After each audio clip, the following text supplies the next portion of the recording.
hours. Good evening, honorable members. Let me take this opportunity also to welcome and greet the Honorable Minister, Minister Sisulu, and all honorable members present. I'm not sure if the DM is on the platform. Greetings to him if he's on the platform. I think the DG, if he's also on the platform, just log in myself. Good evening, honorable members. To this evening, we had invited the department, the ministry, to come and brief us on the implementation of the tourism sector recovery plan. But when we heard also of the attacks on the tourists, we also wrote another additional request to the ministry to brief us on the tourism sector safety strategy in general, and in particular on the brief us or give us information on the attacks on the tourists. After that, honorable members, then we will deal with the committee program, particularly on the legislation. We have two bills that have been transmitted to the NCOP, the Copyright Amendment Bill, as well as the Performance Protections Amendment Bill. We have agreed on a process that will outline after we've dealt with the presentations from the Department of Tourism. Without wasting time, can we have any apologies, if there are any? Good afternoon, Chair, and good afternoon to everyone. We received an apology from Mama Rehane. She's still busy with the Popular Committee on Finance at the moment. We also received an apology from the Deputy Minister. Oh, okay. And the members that are present today for now is Honorable Apleni, Honorable Prof, Honorable Mubang, Honorable Matevula, and Honorable Dangu. All right. I have not received other apologies. Maybe they are still coming. All right. No, thank you so much. Let's continue then. Without wasting any time, I will hand over to the Minister for opening remarks. She will then indicate who will be taking us through the presentations. Over to you, Honorable Minister. Thank you very much, Chairperson. I don't know if I have any of my people there who would be able to take you through the presentation, but I have prepared a presentation. Can you hear me, Chair? Yes. You look like you. Yeah, we can hear you. We can hear you. Okay. We can hear you, Thomas. Yes, thank you very much. I'd wanted to provide you with a presentation to tell you where we are in relation to developments in the Department of Tourism. And I had asked that we should put up a presentation there so that we can follow. But it looks like recording in progress. Okay, sorry. That is recording in progress, but it's not what I wanted. What I wanted was the presentation itself so that everybody can read it, because it indicates to everybody where we are in tourism. And you will obviously also know that at this point we are in the process, we have an interim board, and we are in the process of putting together the two entities, which is Brand SA and South African Tourism. It's going to be a very long process because these are two very separate entities with two very separate responsibilities, but with one aim in mind, to promote South Africa as a safe tourist destination and also as a place in which people can feel that their investments would be in safe hands.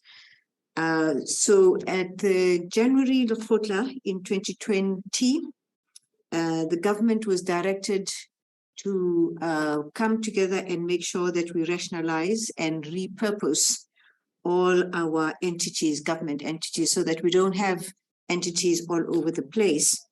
It was in 2020.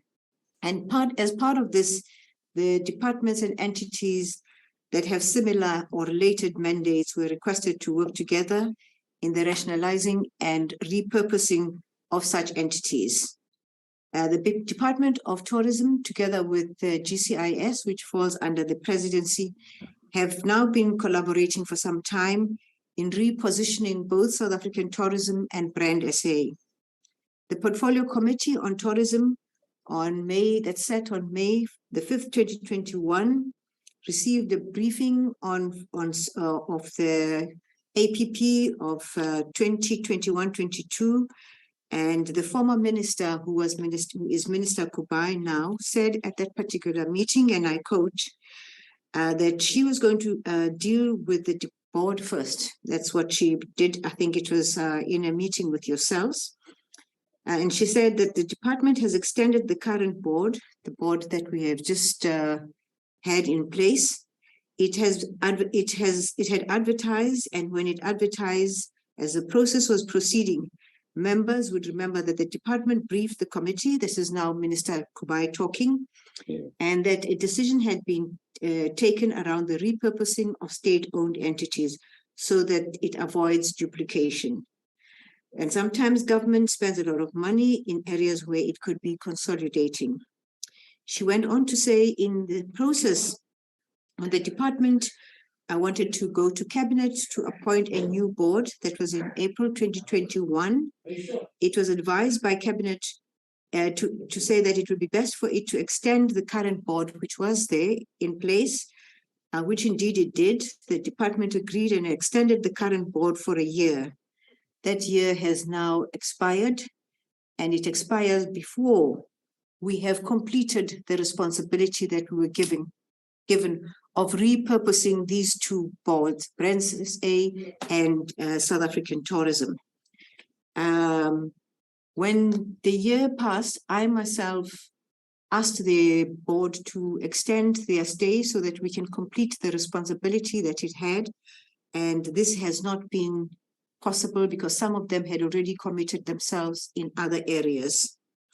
And therefore, we are in a situation where we have had to put in place an interim board to oversee the two entities that had been agreed to would come together, which is Brand SA and South African Tourism.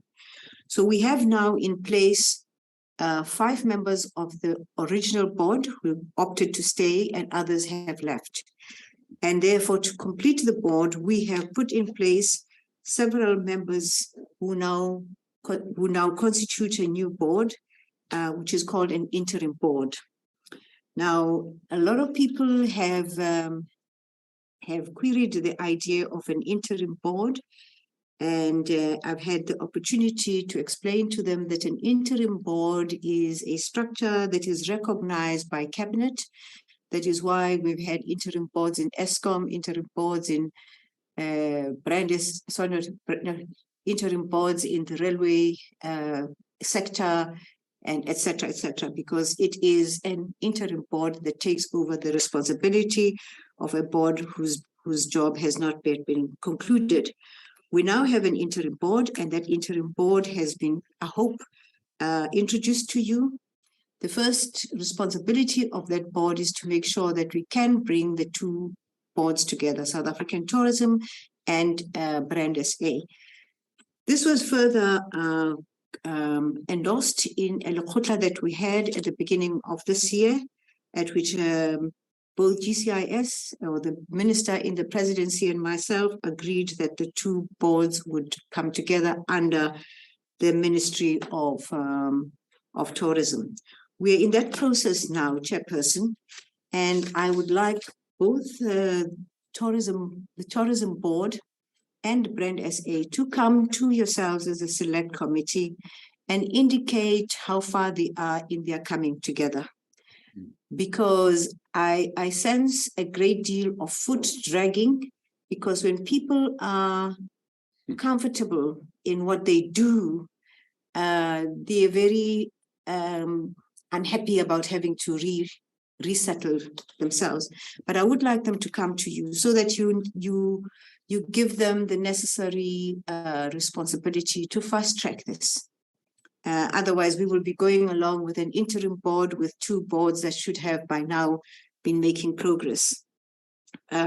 We have a draft cabinet memo to put the 2 together, and this we hope we will be able to put before the cabinet, and thereafter we hope that we will have the new board brought to you at the earliest possible time.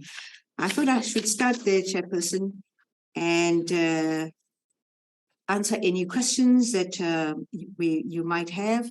But I just want to say that as part of our reporting back to you, that we had an expo in Dubai at the beginning of my tenure that started in from the 16th of December, I think.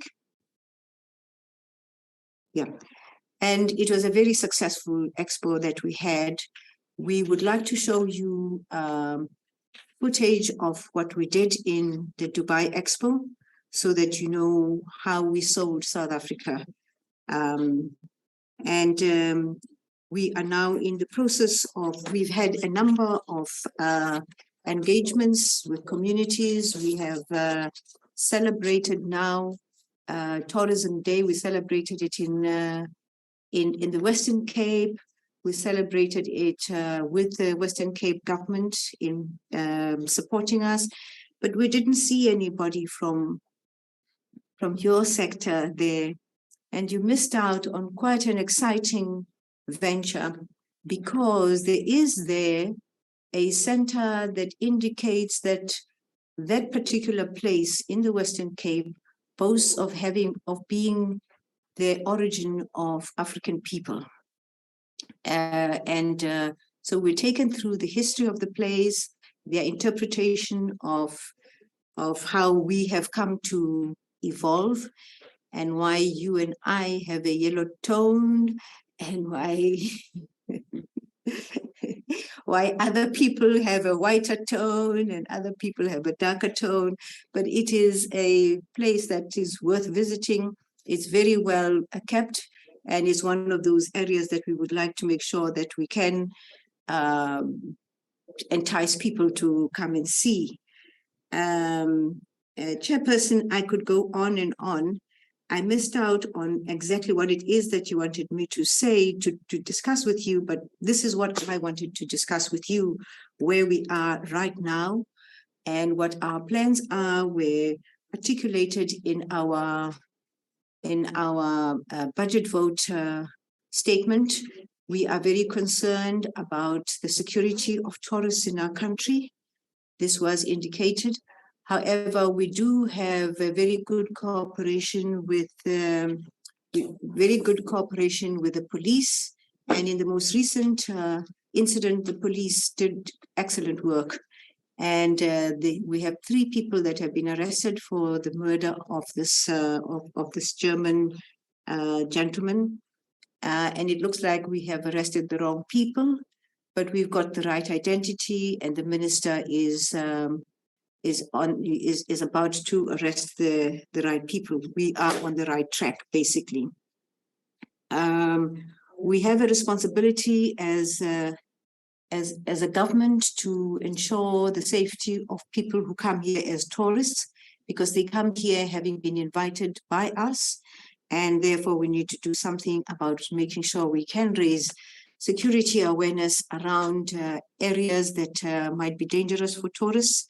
But we have a very good working relationship with the Minister of Safety of Police, and we do want to revive the concept of a tourist police sector, so that we are certain that we are looking after people that we invite into our country.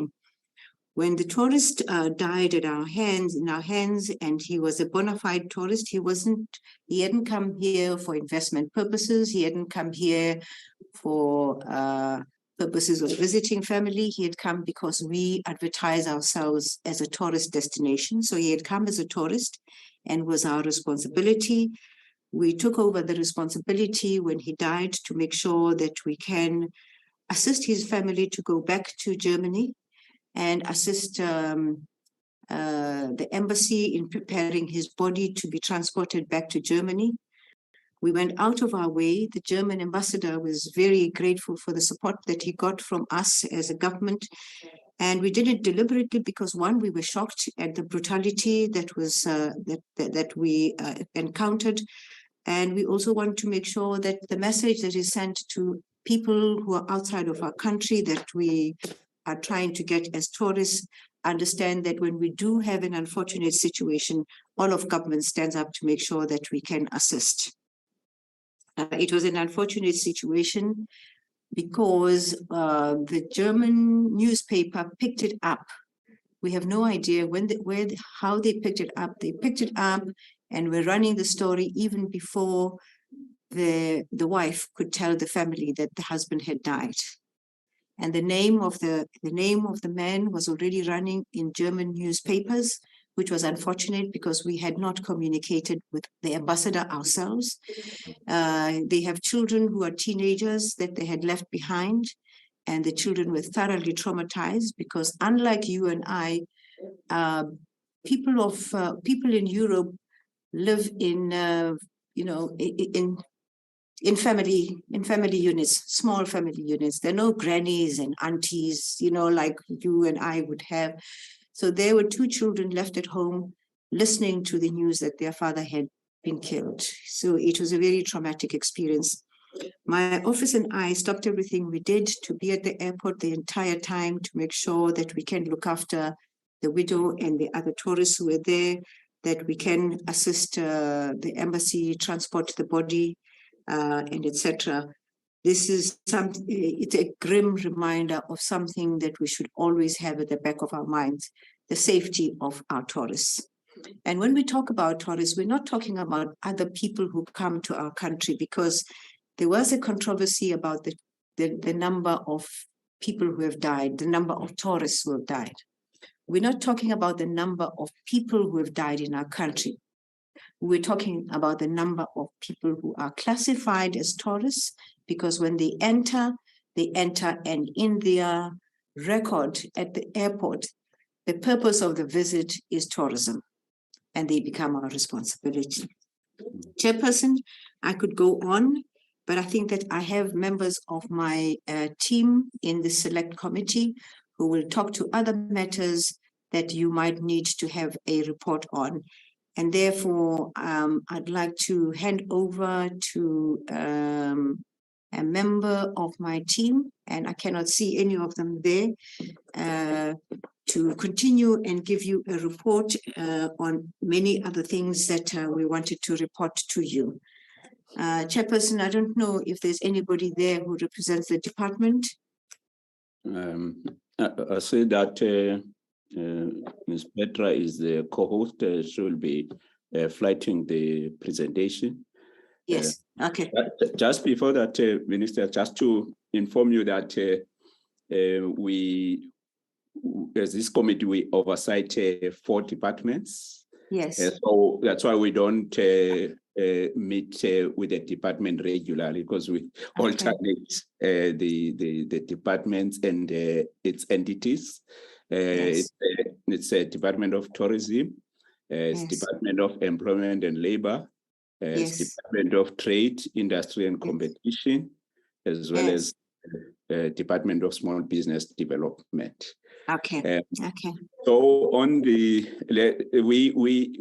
your department is one department that always invite us, and we always honor the invitation.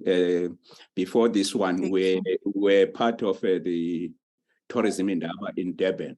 Almost the whole committee was there. Thank you for the support. We were not made aware of our presence there. I'm so sorry. I didn't recognize you. I'm so sorry. I didn't know. Yeah. I didn't know. Secondly, the last visit, the tourism day clashes with the constituency period. We had to first apply to the chief whip, or us from the governing party. We had to apply to the chief whip of the majority party, as well as other members of other political parties had to do the same. But I also, unfortunately, I had to attend the WTO public forum in Geneva, the whole of that week. That started on the 25th of October. Sorry, September. Yes. But we had encouraged some members to avail themselves. My understanding that some members managed to attend the tourism together with our staff. Yeah. Okay. Otherwise, we really honor all the invitations, because always we get invited in various activities of the department from time to time, and we always honor that. Thank you very much. Thanks so much. I haven't seen the DG to indicate who's taking us through the presentation, but I see Petra is one of the co-hosts. So the presentation will focus on the implementation of the tourism sector recovery plan. And you have already touched on the issue of the safety, but there is a presentation that will receive. Yes. But we will ask those that will be making presentation if they can stick to 1 hour for both presentations, so that we then allow honorable members to pose questions. Thank you so much. Before I leave, Chairperson, I wanted to leave on very good news. We've got a clean record in our audit. Oh, thank you so much. And I don't mind chocolates being sent over. I know you like chocolates. Thank you, Chairperson. You to share them with us in the NCOP plenary session. Thank you. Thank you so much. Who's taking us through? I didn't say DG. It's Petra. Petra. It's Petra, yes. Petra is going to post flighted. Chairperson, good Minister, good day, members, good day, colleagues. DG is still in a meeting with the portfolio committee, but may we start or sort of continue with what Minister said, and that we start with the short presentation on the safety and the safety action plan. Can you hear me, Chair? I can hear you. We're a bit disappointed now, because the reason we had to wait until 5, we're supposed to have started earlier, but then we're informed that the department was briefing the portfolio committee, but it would be ready to meet us at 5. And unfortunately, they did another round of questions. So, but Mrs. Matopa, she's the Chief Director of Visitor Services. She will take us through the presentation on the safety issues. Okay. And then once DG joins us, because that's a short presentation, then he can continue with the tourism sector recovery plan. If that's fine with you in the committee. Okay, thank you so much.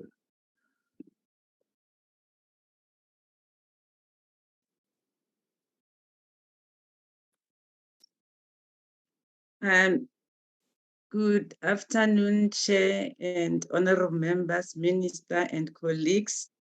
My name is Lizzie Matopa. Yes. I'm Miss Matopa, not Mrs. And I will be taking you, I'll take on from where the minister left in terms of the safety. Miss Matopa, this is not a way of getting married. Just continue with it. Okay, Minister. I will, maybe let me open my video, because I didn't realize that the minister was a matchmaker as well. My teachers, they did. No, I suggest that you switch it off because I can already. Okay, sure, okay, the that's network. fine. Yeah. At least we but can my see bandwidth the is also- presentation. Yeah. Yeah, but my bandwidth is also a little bit weak, so I'm connected on 2 gadgets in case the other one decides to leave me. I will quickly take you through the presentation. As indicated by the minister, we do have a plan in terms of tourist safety, and we have a strategy, just a little bit of a background, the strategy that we developed, and also a memorandum of understanding with the South African Police Services. And we have a plan that emanates from the strategy and from the MOU. So we've joined the plan so that we can deal with issues of safety at the bilateral level with our colleagues at SAPS. So this presentation will cover just a little bit brief on the strategy, not into details, just to give you what the strategy, the 3 thematic themes that we follow with the strategy, and the action plan that we are implementing jointly with SAPS. And of course, the last part, I will not go into details on because the minister's already covered that.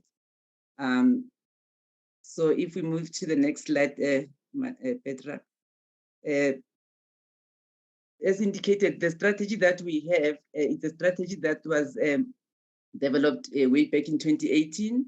And we have a National Tourism Safety Forum, which is a forum that comprises of both public and private sector organizations and other sister departments.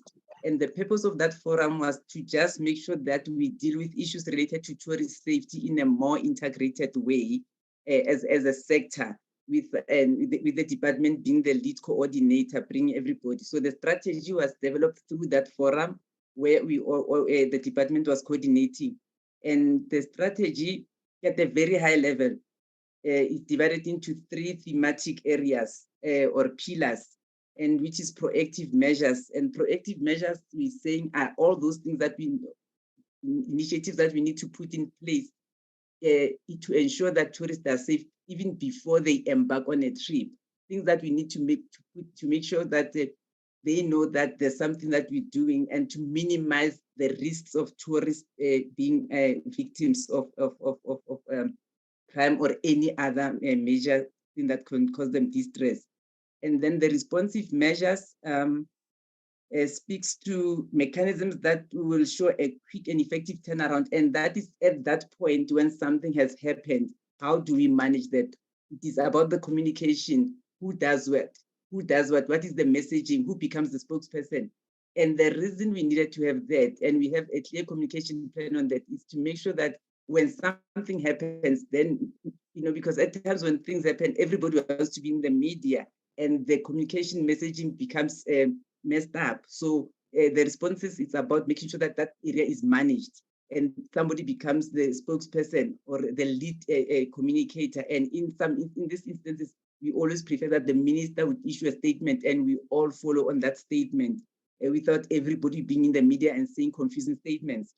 And then what is key is the third pillar in that strategy, which is the recording aftercare stopped program. And that is providing care and comfort to a tourist. That is recording in progress. The victim support. And that for us, it's very key, because it says to us, even after what tourists have been through, it is how we manage the situation. It is what the support that we gave them that will make them to want to come back one day to finish off their visit, or to do a repeat visit because of the care that we have given them. And as indicated already, even how we managed this issue the past week, minister being at the airport with the widow for the whole day, that is part of what we see as the aftercare program, the support that you give to the victims. And when we talk of tourist safety, we always want to talk about the tourists in distress and not just the victims of crime. Yes, the ones that are victims of crime, it becomes key, and because at times it gets prominence in terms of the media. But when we talk about the safety strategy, it encompasses all elements of safety. And it could be tourists that are involved in an accident, that have fallen off the boat, anything, any form of distress. That's what we look at. And both domestic and international, we need to emphasize. Yes, the international, again, because at times they don't have the support, they don't know anybody. So we'd have to do that, whereas the domestic would know where to go in terms of reporting. Shall we move, Petra? Thank you. So the strategy in short, the objectives, of course, was when we set up this strategy was to look at short, medium, and long-term priorities, and we have them, and I'll touch a little bit on them. And then also setting out roles and responsibilities, because we needed to know what our role is as the Department of Tourism, what the role of SAPS is, what the role of the sector is, so that if the roles are clarified, and we know that when we have to work, then everything is more coordinated and everybody knows what is expected of them. And that's why even with the strategy, we have institutional arrangements where we have clarified who does what at what point. And then, of course, was looking at the measures to address issues and that would present as opportunities of crime on tourist facilities, and then establishing the victim support, but also making sure that provinces programs, because we often say these incidences happen at provinces. They don't happen at national. National doesn't have space, but they happen at provinces. And that's why for us, it's key that provinces also have strategies, drawing from the national. They have structures that coordinate safety for tourists because the incidences happen there. Thanks, Petra.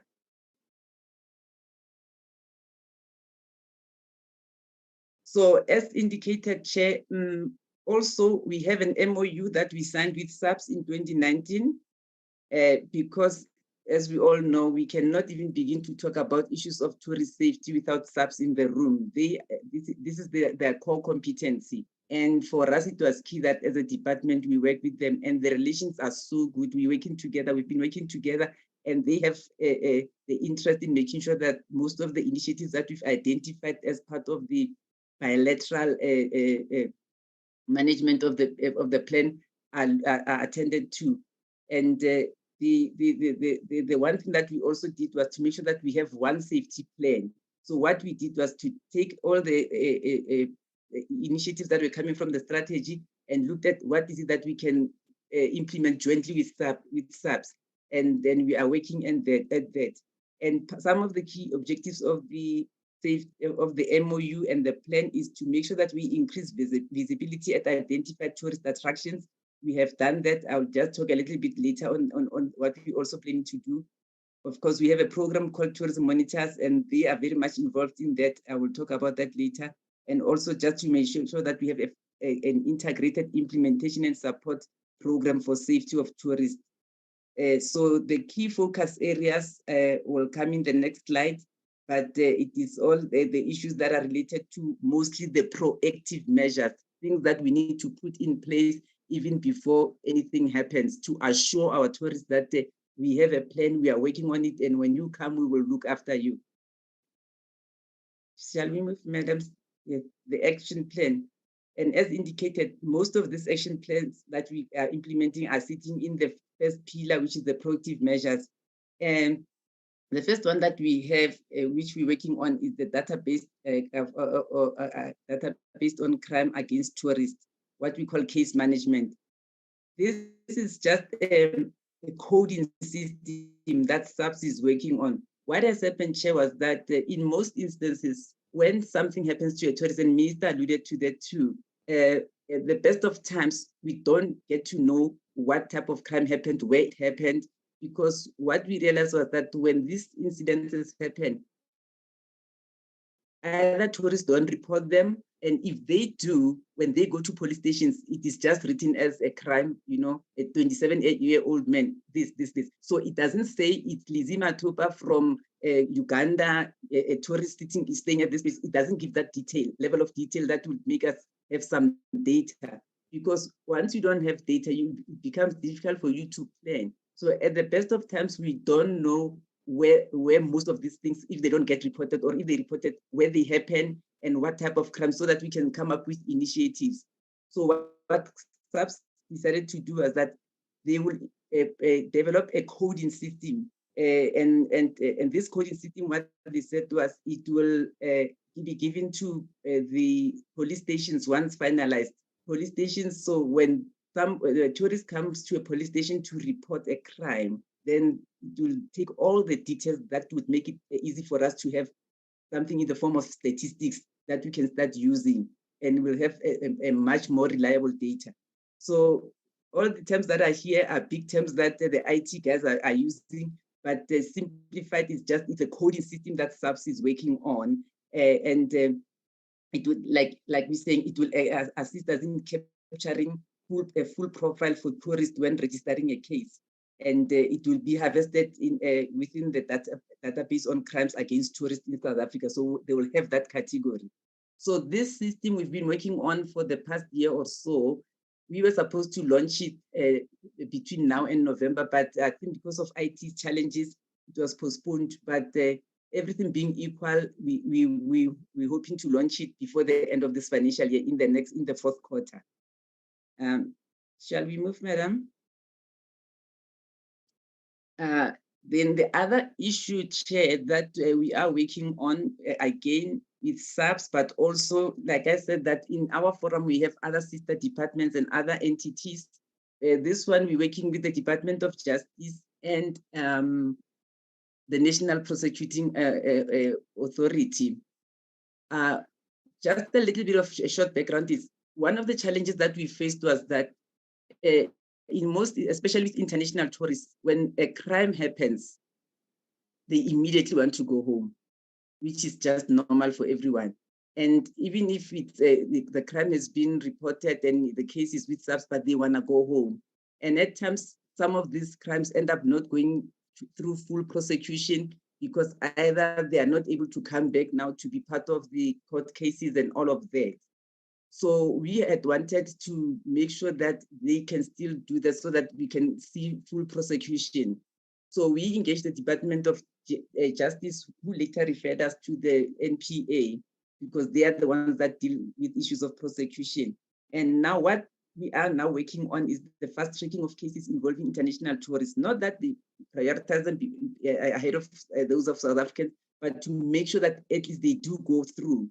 And the one thing positive, Chair, about COVID, you say that as much as it was horrible, but there's some things that it showed us that we are able to do. Like now we are able to be together presenting using the virtual space. And that's the same thing now that the NPA is looking at, that they are going to be having virtual court. In fact, they said they are already in place. And what is now also happening is that they have amended their act to allow them to have virtual courts, such that in future, if a case sits, then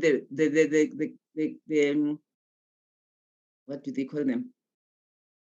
Yeah, those who are supposed to be part of the court don't have to come back to the country, but they can log in from the comfort of their homes, wherever they are, or they can even go to one of our missions in their country, like a South African embassy in that country, to be part of that in a virtual space. So they had indicated to us that an act has already been, their act has been amended, and very soon the president will make a pronouncement on that. So it is something that the NPA is working on, and they can make a determination. And at some point, they can also look at having magistrates on standby to deal with these cases. So that's a positive thing that has come up, that we are excited about as a department, so that we can see these cases going through full prosecution. But the other thing that we're working with them on, part of what I explained earlier on, was on victim support and the aftercare program. So within the various provinces, the NPA has linked us with what they call the Tutuzela centers. These are centers under the Department of Social Development, but NPA uses them a lot, especially for gender-based violence victims. So they have made these centers also available to us, so that we are able to can utilize the services of social workers and psychologists in cases where we have tourists in distress. So we have been linked to them, and all the officials in the various departments who are dealing with tourist safety have been linked to these centers. So that's one of the things that we are doing and working on with the NPA and the Department of Justice.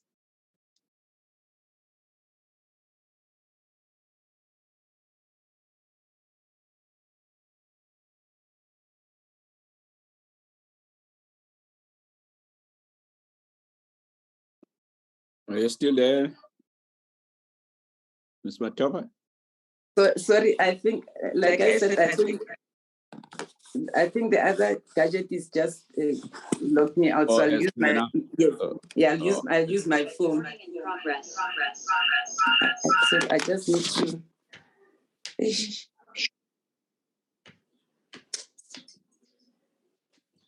Sorry, Chair.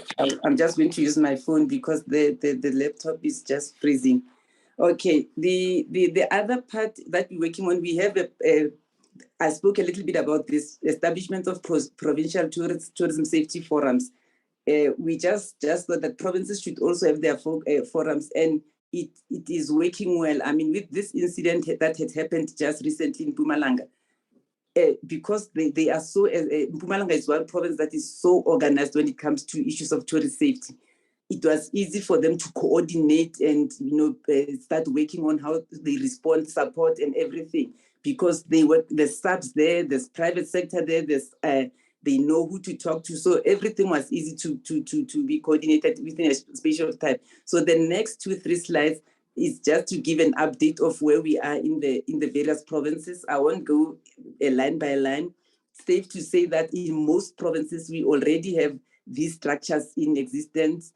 The only province that we did not have, but they have now started waking up and working on that, is the Northwest Province. They are now establishing. In fact, next week we're going there. They're going to be having their first meeting of the forum, where they bring all the stakeholders. And what we are just battling to get to work on, and we're working on hard, is to make sure that they also have properly established aftercare programs.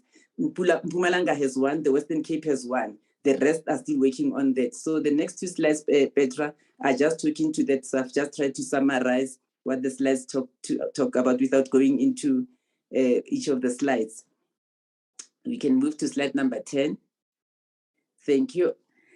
And then, yes, another initiative that we have, it's the Tourism Monitors Program. This program entails the recruitment and training of young people within the ages of 18 and 35, who we've trained mostly on tourism-related issues, on tourist guiding, environmental management practice, health and safety, and we will be providing them with training on safety and security. SAPS is working on a learning program for these young people. We've been running this for 3 years, so most of these young people have been in this program for the past 3 years. We also pay them a stipend on a monthly basis. And these young people are placed in key tourist attractions where they are there to make sure that they assist tourists with tourism-related information and safety, guiding them on the do's and don'ts while tourists are in these areas. But we also have monitors in some of the key national points, like at the national ports, like in the Maseru port, and the other port in the bordering Lesotho, in the Mozambique port, and we will be having them in the Bait Bridge once we go back to Limpopo. So, and also at the airport, ORT and Cape Town International, and we'll be extending them to some of the key airports, working with AXA. So we refer to these young people as the ears and eyes of SAPS, and they are linked to the provincial command centers of SAPS in the various provinces. And we're also trying to make sure that they work with community police forums so that it becomes a more integrated program and they know what to do when something, a crisis happens. And these young people have been key in the program, in that they've been able to, at times when they see things, they're able to alert SAPS to say, there's these people that we normally see coming in, like in Villagas, they were able to at times tell us that, there's these people that we come and we suspect these people are the syndicate of some sort. And every time these people are here, when they leave, a bus is being robbed, So that's what they do. But we are now working with SAPS. SAPS has put a safety learning program together. And that program is going to be implemented next year, where now it's going to be taking them more into the safety and security training part of the program. And the slide only indicates where we have them in all the provinces, except for Limpopo. Limpopo will be coming on board too. And of course, as indicated in some of the entities like your sand parks, Ismangaliso wetlands, your protected areas, and then the Sunby Gardens, and some of the airports and land border posts. Next slide, please. Okay, so I've already touched on this one, Chair, in terms of the learning program that SAPS is working on to train these young people. And as indicated, these are some of the areas that the program will cover. So this also goes to show the relationship that we have with SAPS and how much they are into this program and the safety program. So these are the areas that the learning program will cover in terms of crowd management, legal framework, so that they understand some of the legal things that they need to, and like human rights and all of those other areas that are more legal orientated. Reporting, so they must understand what you need to do if something, an incident happens. How do you report it? How do you write a statement? How do you interview? You know, all those things, and just personal skills in terms of physical fitness and other technical survival techniques that they're going to be training them on. So this is coming into the third phase that will start early next year. Shall we move to the next slide, please, ma'am? Yes. Then the other part of the work that we do, Chair, it's the awareness sessions. And these ones are key because we feel that we also need to make sure that we create awareness about the value of tourism and tourists and the safety of tourists. And we've embarked on this. We started last year, we're doing them even this year. We have a plan that we've just finalized now for the holiday season. And we work with the various security structures, cross-border road transport agencies, road traffic infringement agencies. SAPS, of course, is very key in that. In some instances, like at some of the borders, we work with the Department of Home Affairs because they are also in those areas. And these campaigns are not just about standing at areas where there's high volume of traffic and issuing safety tips and whatever. We do have safety tips that we give to tourists on, and the tips are very generic on the do's and don'ts. They have key emergency numbers that tourists can and dial in case of emergency or when they are in distress. But what the tips also have, that they have a QR code. So it's like a small Z4 card that you can put in a pocket. But we've also done a QR code in that you can scan the QR code, and then now you have the tips electronically, because people just don't want to hold, pieces of papers with them. So then they can have them electronically once they scan them.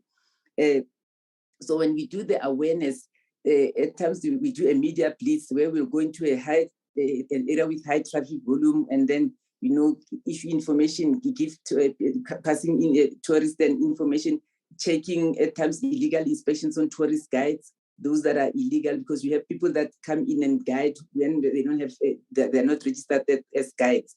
So we do that. But what we've now started doing is that over and above that, whenever we have an awareness session, then we do also a stakeholder engagement within the communities closer to those attractions, where we'll have a workshop with community members, just sharing with them the information on tourism, the importance of tourists and the value chain, and why they need to look after tourists. Because we feel that as the more our communities are enlightened about the value and the benefits of tourism and the tourists, the more they'll be able to start protecting the tourists. So that is one of the areas that we are now looking into in terms of the safety awareness sessions. And these safety tips that we have can also be accessed through the SAPS My SAP app. So if you go to the My SAPS app, you will then get also to access the safety tips in that app. Shall we move, Madam? Okay. As part of the festive season now, we want to go much, bigger, because one of the things that we do these things, but at times we don't create too much noise. So this year we want to create a little bit of noise with the safety awareness for the December period. And we will be launching the thing where we targeting early November. We're just working on that and finalizing things internally. Then we're looking at early November, just before the exams, we get into the serious holiday season. And then we are also working with provinces to make sure that there'll be activations in the various provinces on safety awareness, safety sessions and campaigns, to welcome tourists into the destination, to say you are safe, this is what you need to do while you're here. So we want to do all those things. We are working with AXA to make sure that they give us some space in their TVs at the airports, so that we can use that to have some recordings where maybe the minister also can do the welcome, welcome session, welcome to the destination kind of message for the festive season in the airports. So we have a plan, a detailed plan. But one thing that is very key that I want to talk about before we finish, it's also the call-up of police reservists. In 2019, we SAPS made a call-up of police reservists for visibility, and then we targeted Mpumalanga, and that's because then we had a lot of follow-ons, especially in the Graskop route, where tourists would be followed on as they're driving maybe from the airport, going to their guest houses, or others driving towards the border. So then we had a call-up and SAPS did that. So now what we've done now, also working with SAPS, coordinating that through SAPS, is that all the provinces have been given a guideline on how to go about, so that SAPS can do a call-up of police reservists. So provinces have been asked to identify the hot spots where we would need more visibility between this period of the festive season up to maybe going into the next year. And once they do that, and then they'll bring the information to SAPS, working through the provincial SAPS offices, and then SAPS will do a call-up. What just needs to happen is that because of budget constraints, of course, we have to look at how SAPS and the various departments of tourism in the provinces can work into the budgeting thereof of that. But that's one thing that we are working on. We are pushing that to make sure that we are better, or the police are better visible in terms of the festive season. The other thing that we are doing as part of the awareness sessions that we focusing is also engaging the diplomats here in South Africa, where we will make sure that we go do presentations to them at a much higher level, of course, a possible minister. So we're working with DERCO on that. And once we can sort out a few things, then we will just finalize that. And just so that we take them through, what the plans that we have in terms of safety for tourists, so that they also be able to communicate that to their nationals, to say, yes, there might be challenges, like there's challenges of crime or safety everywhere in the world, but this is what South Africa is doing. So do come to South Africa. So we are also working on that, because we feel that once the diplomats, the foreign-based ambassadors and embassies get to know the work that we're doing, they'll also be able to give comfort to their people, to say, yes, South Africa is making sure that when you come there, you are safe. Some of these things are isolated and they can happen anywhere in the world. And the last slide, I'm not going to go into that one, Chair, because I think the minister's already covered in terms of, like I said, in terms of what, was that the last slide, Petra? Did I jump? Yeah, it was the last one. Yeah, you finished the last one. This is a slide that Minister spoke about.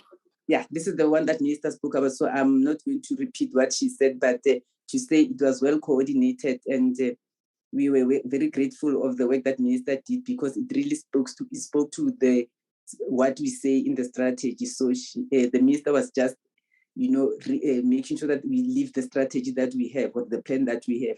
Thank you, Chair. Thank you so much. Thank you very much, Ms. Matap. I don't know if the DG or DDGs are back from the PC. The chair, yes, they're just busy logging in. They should be in. Oh, they're busy logging. Okay. Yeah. Maybe let's take questions on the safety strategy for now. And then when they are back, perhaps they will also assist. I see that he has just connected. Welcome, DG. Whilst we're waiting for you and the team, we decided to start with the safety strategy. We've just received the presentation on that. So what we'll do, we'll just quickly take questions from honorable members, and after that, we will get responses, and then you take us through through the presentation on the recovery plan. I see hands, Honorable Boshoff, followed by Honorable Dango, and Honorable Moimang, in that order, followed by Honorable Brenda Mategula. Honorable Boshoff. Thank you very much, Chair, and good afternoon to the Minister. Thank you to Ms. Matopo for the presentation. With regard to her aftercare program that they have initiated, can she give us some info on this program? I would like to know how they assist those that have been victims of crime, etc., etc. Are there special establishments around every province where these victims are taken so that we can hear what their problems are? Because to take people to SAPS offices today, you don't normally or usually get the service that you wish to receive. So I would like to get some information on that. And then she said that the Minister is deployed many times when cases do arise, when tourists are victims of crimes. Now, we all know the Minister is not always readily available because of other duties. Can she inform us who they then use if the Deputy Minister is not available either to assist people that have been victims of crime? That's not just those from abroad, but our local tourists as well. Minister, we all know we in South Africa live in a paradise, and we don't want to lose this paradise. And crime around the Kruger National Park is a common occurrence, especially in light of the high unemployment rate in the settlements. We often see protest actions taking place on the Numbi Gate Road, on the Kruger Gate Road, on the Pabeni Gate Road, the Orpin Road, the Palaboa entrance, etc., etc. And the attitude that we get from SAPS, I've said that in my earlier statement, is not a positive attitude. They've got this lackluster attitude, and we need to engage. The Department of Tourism needs to more engage with SAPS to ensure that safety measures are put in place along these routes. The people from Mpumalanga hardly ever use the Numbi Gate because of the high incidence of attacks that have occurred. We know that the private establishments around the Numbi Gate area have put up safety measures to the value of about 2.8 million rand out of their own pocket. And we should really take hands with them, the Department of Tourism, together with the SAPS, to see how we can assist them. They've put up cameras, they have monitors, they've also taken down the speed humps along this road, because this is where the majority of tourists are stopped, all visitors for that matter. Not everybody is a tourist, because everybody has to slack down at a speed hump. And I would just like to know where the two departments are going to become involved in assisting our private establishments. Miss, sorry, what was her surname? Matopa. said that they have got tourist monitors in place. Is there no way that these tourist monitors can be capacitated more in the safety side of things and have them put out on these roads to the entrances of high crime areas like the Numbi Gate, like the Kruger Gate, and all the gates that I have mentioned? We know that our SAPS officers are also under-resourced, and I know the closest police station to the Numbi Gate at this point in time only has one vehicle and doesn't have enough staff. So our tourists and local people are left to their own devices. And then with regard to the impact that this incident had, I know that the minister said in a briefing that she had with some media house that we will not see any people cancelling trips from Germany. That's a bit, I don't know what's the word that I can use. I don't know if I can take it with a pinch of salt, because we will only be able to see in 2023 what the impact of this incident is going to be as tourists plan way in advance.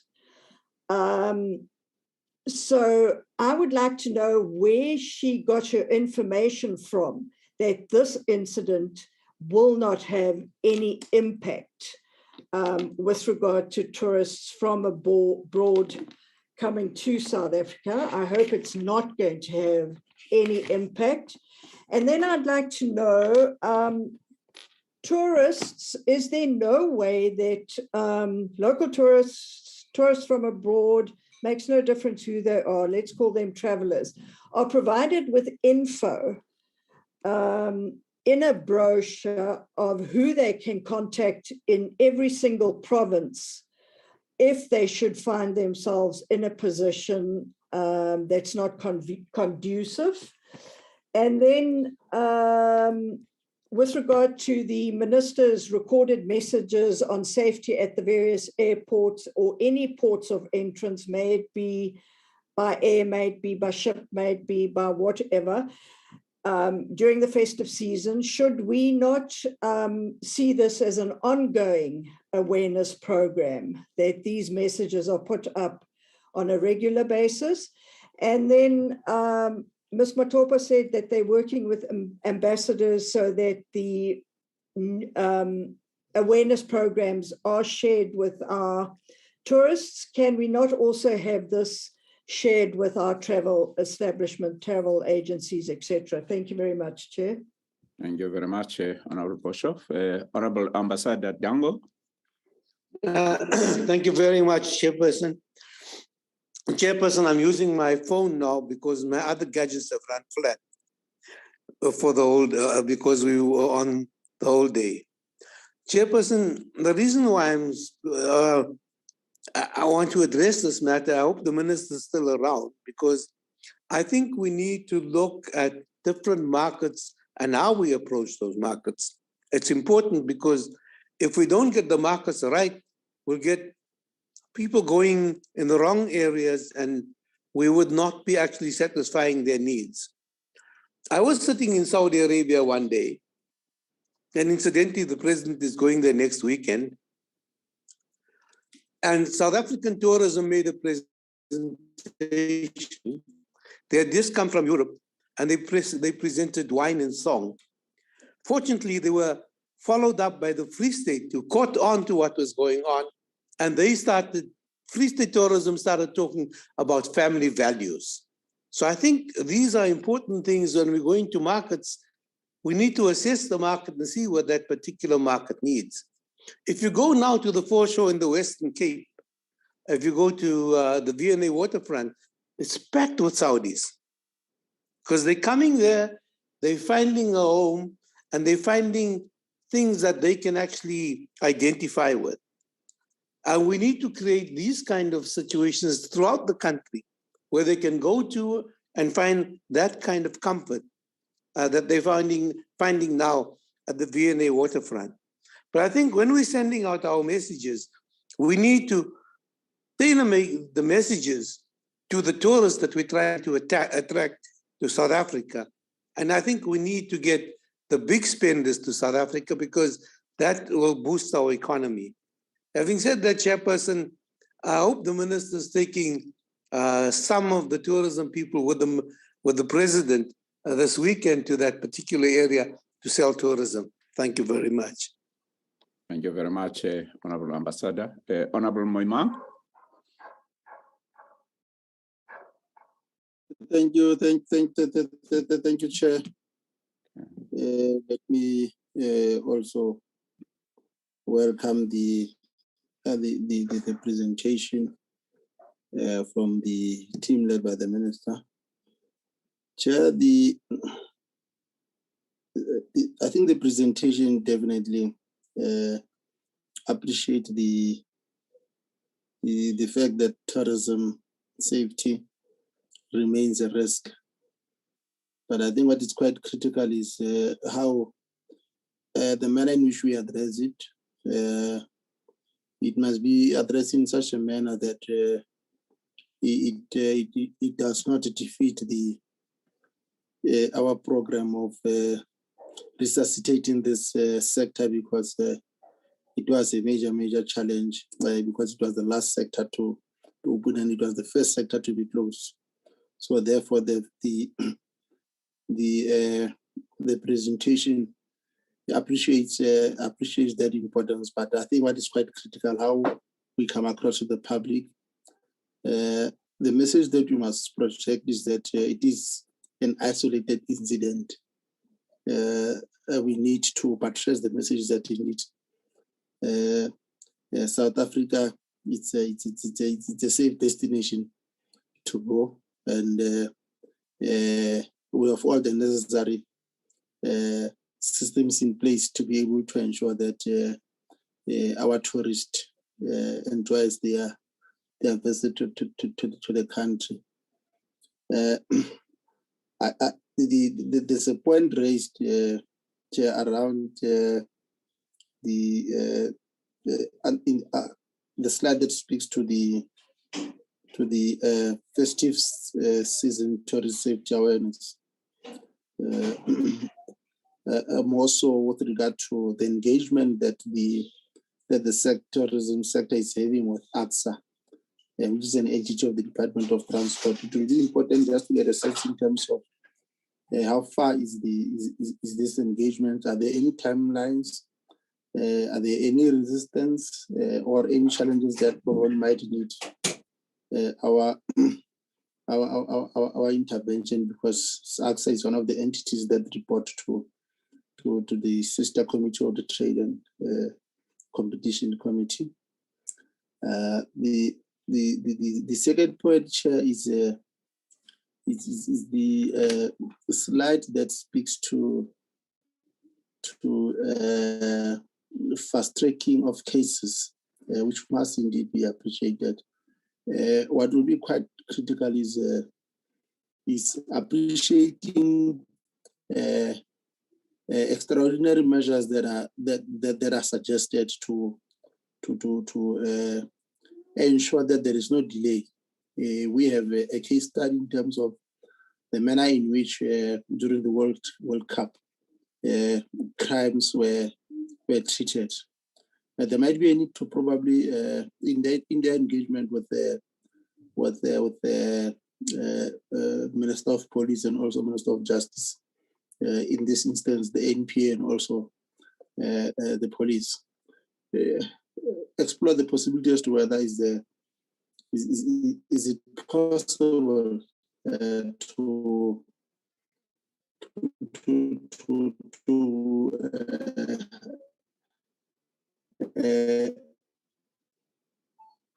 draw the lessons from we're able to respond with speed and precision in prosecuting the perpetrators of the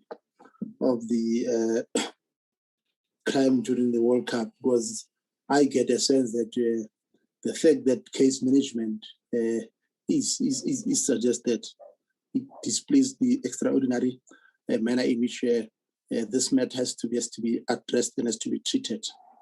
So therefore, let's see whether are there any lessons that we can learn from there. I suspect the department might have had an opportunity to explore this. What is quite critical, Chair, is also to ensure that because look, case management flow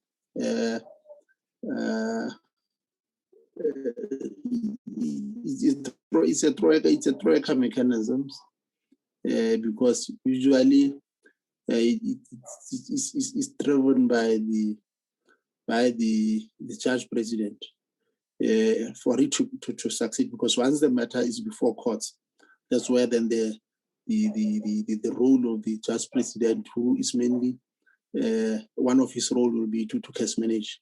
But what was presented, it's a matter that still lies, that is still what the investigation and also what the NPA. So it will be important that also the Department of Justice and Constitutional Development is also brought on board, just to ensure that we appreciate one of the concerns that was raised to say, once these tourists have gone through that ordeal, the only thing that they want to see is going back home. Thank you, Chair. Thank you so much, Honorable Moima. The next person is Honorable Matevula. Thank you very much, Chair. Limpopo is one of the provinces which are affected by such attacks, especially in the Kruger Park and other areas. But in the presentation, Chair, on our next program, I didn't see Limpopo being included there. I just wanted to check with the department what might be the challenges and if they have a plan to include the Limpopo on such awareness campaign. And also I wanted to check with the department what kind of help did they offer to tourists, especially those who get attacked, whether they offer them counseling or a sort of I can say counseling before they go home after the attack. Thank you very much, Chair. Thank you very much, Honorable Matevula. Honorable Rateset.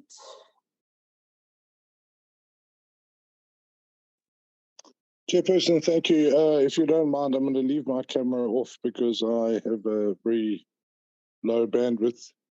Okay. Chairperson, just two questions, if I may. The first is to go a bit further in terms of what Honourable Boss said about the Numbi Gate. I've in preparation for today, I've done my research and I've read the numerous reviews on the Numbi Gate, and they're really not good at all. And the most important advisory, Chairperson, that came out 5 days ago was from Sandparks. And Sandparks themselves encouraged residents not to use the Numbi Gate. So my question is simply this: is it not prudent for the department to close the Numbi Gate until such time that we can be certain that tourists will be safe coming along the road to that gate? Number one, in terms of the road infrastructure, which I believe is extremely poor, and number two, in terms of the security risks. Because, Chairperson, we all know that a tourist who does not know the country will follow their own route, and they will ignore advisories, and then they could possibly run into a very dangerous situation, as this German group did. So my question to the department is, isn't it sensible to close the Numbi Gate completely until such time as that environment improves to acceptable standards? That's my first question. My second question is a bit lower down in the country, and it's Etegrini.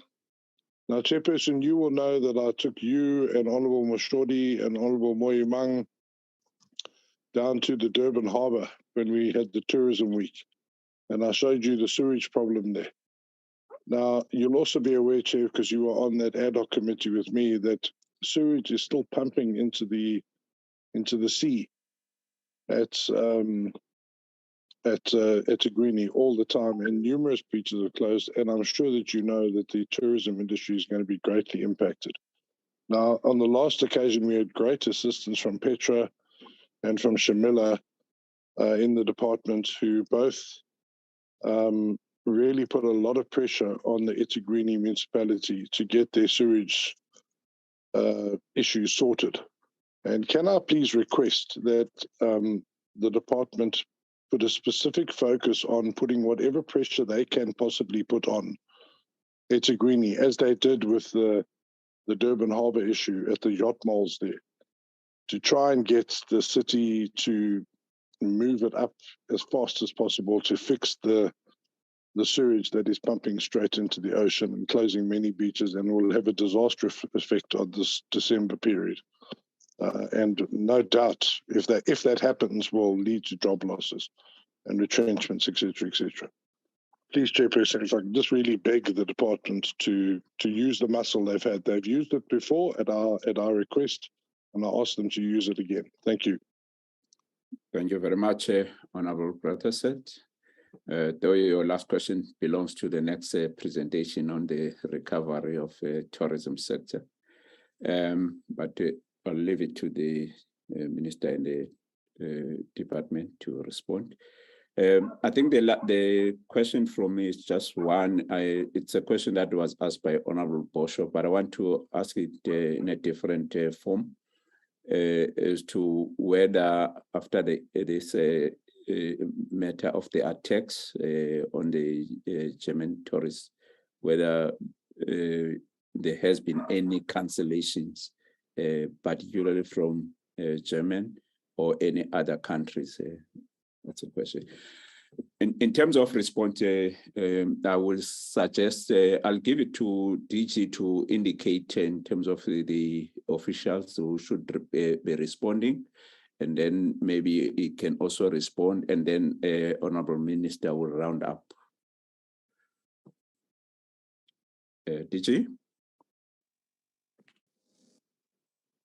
Thank you, Honourable Chairperson, and good afternoon to the honourable members. Good afternoon to the Honourable Minister and to the colleagues. Honourable Chairperson, I would request from South African Tourism, the COO, to attend to some of the market-related questions. The presenter, Ms. Matuka, will deal with the issues largely raised by Honourable Bosho in terms of the system that we use and all that, and the processes that we follow. On the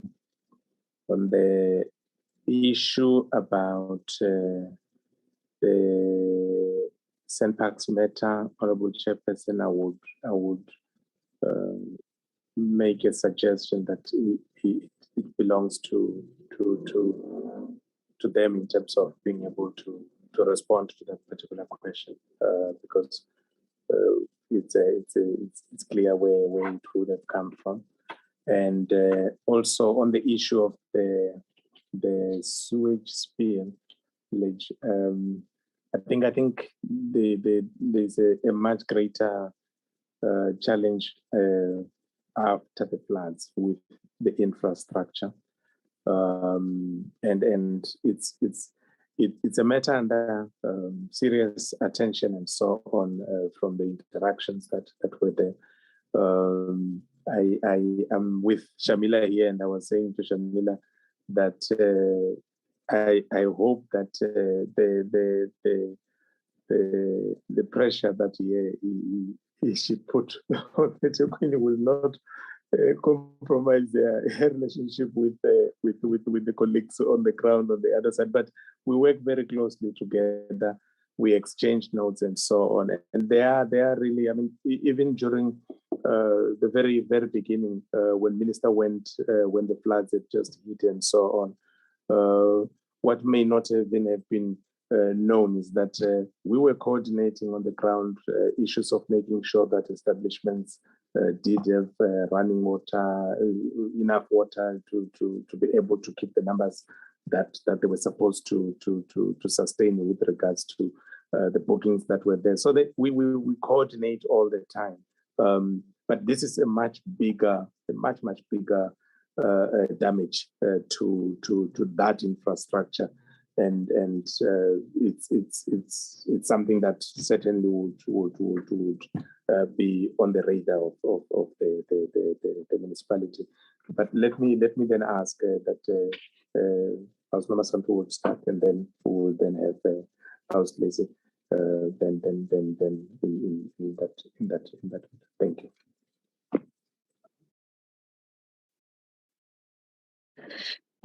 Good afternoon, honorable members. Good afternoon to the honorable minister as well as colleagues in the call. Just to talk about the issue of in the markets, how are we approaching our marketing in terms of marketing the country. We utilize our research in terms of our insights and analytics to make sure that we answer to the needs of each of the markets where we have identified. And our markets are determined by the research that we have done that gives us a total of 24 markets that we are focusing on in terms of our market prioritization efforts.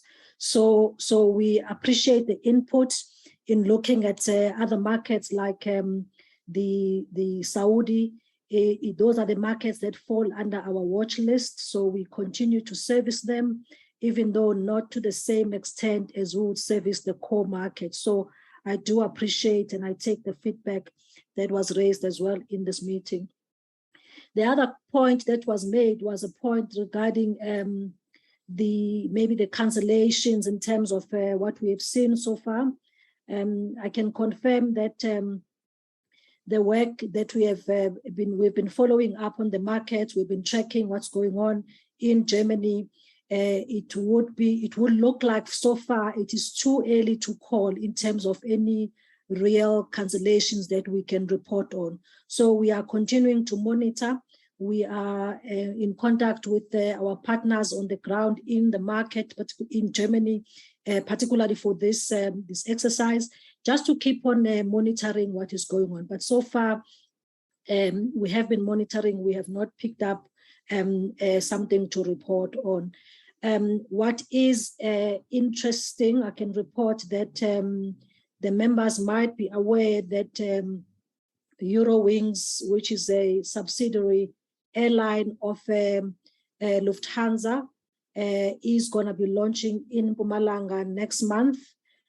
So far, the launch is going ahead, and we have received very positive feedback from the ambassador in terms of obviously how the matter was handled by especially the honorable minister, who was very caring and very much on the ground, really assisting in that situation. So far, members, I would say that we will continue to monitor, and in due course, as we continue to report, we'll be able to maybe feedback if there's any notable information to report on.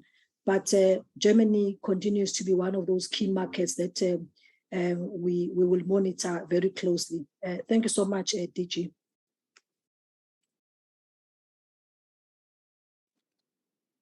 Thank you so very much once more, honorable members and Minister and DG and colleagues. In responding to the questions from the first question from Member Boshoff on the aftercare program and how we assist those who are victims of crime. The aftercare program, as indicated in the presentation, what we have and what we are trying to do is to make sure that provinces have the program, because as I indicated, most of the incidences or all incidences happen in the various provinces. So we are facilitating as a national department to ensure that provinces have this program. And what the program entails is it's not necessarily centers where tourists are kept, but it is the things that we can put together to assist tourists. Things like making sure that at times when they lose documents, we assist them, work with the various entities like Home Affairs, embassies to make sure that they get their, we fast track the issues of them getting their documents if documents have been lost. Getting them extra accommodation, because in some instances you find that they have to go, they were at the end of their trip, now they have to stay and extend.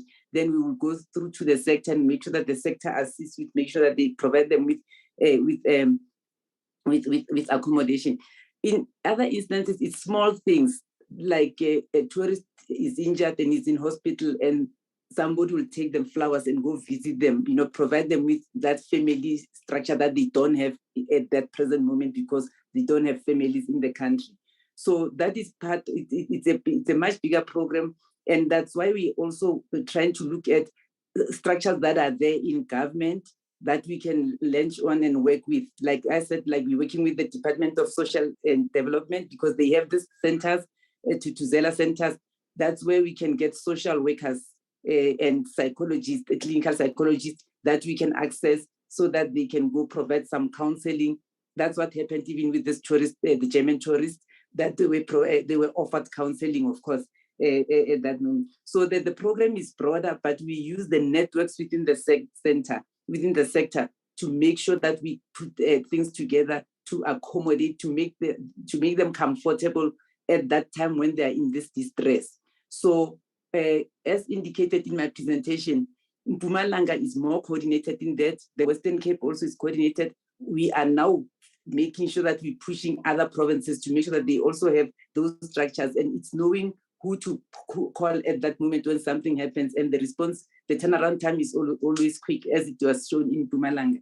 But we don't have specific centers where we take tourists to as the province, but it is using already the sector accommodation establishments where we can say, let's put them accommodation for like we did with the German tourists, where we put them a day room at the hotel because we didn't want them to be at the airport while waiting to connect to their flights, where we can talk to the department or to the embassy or talk to the police.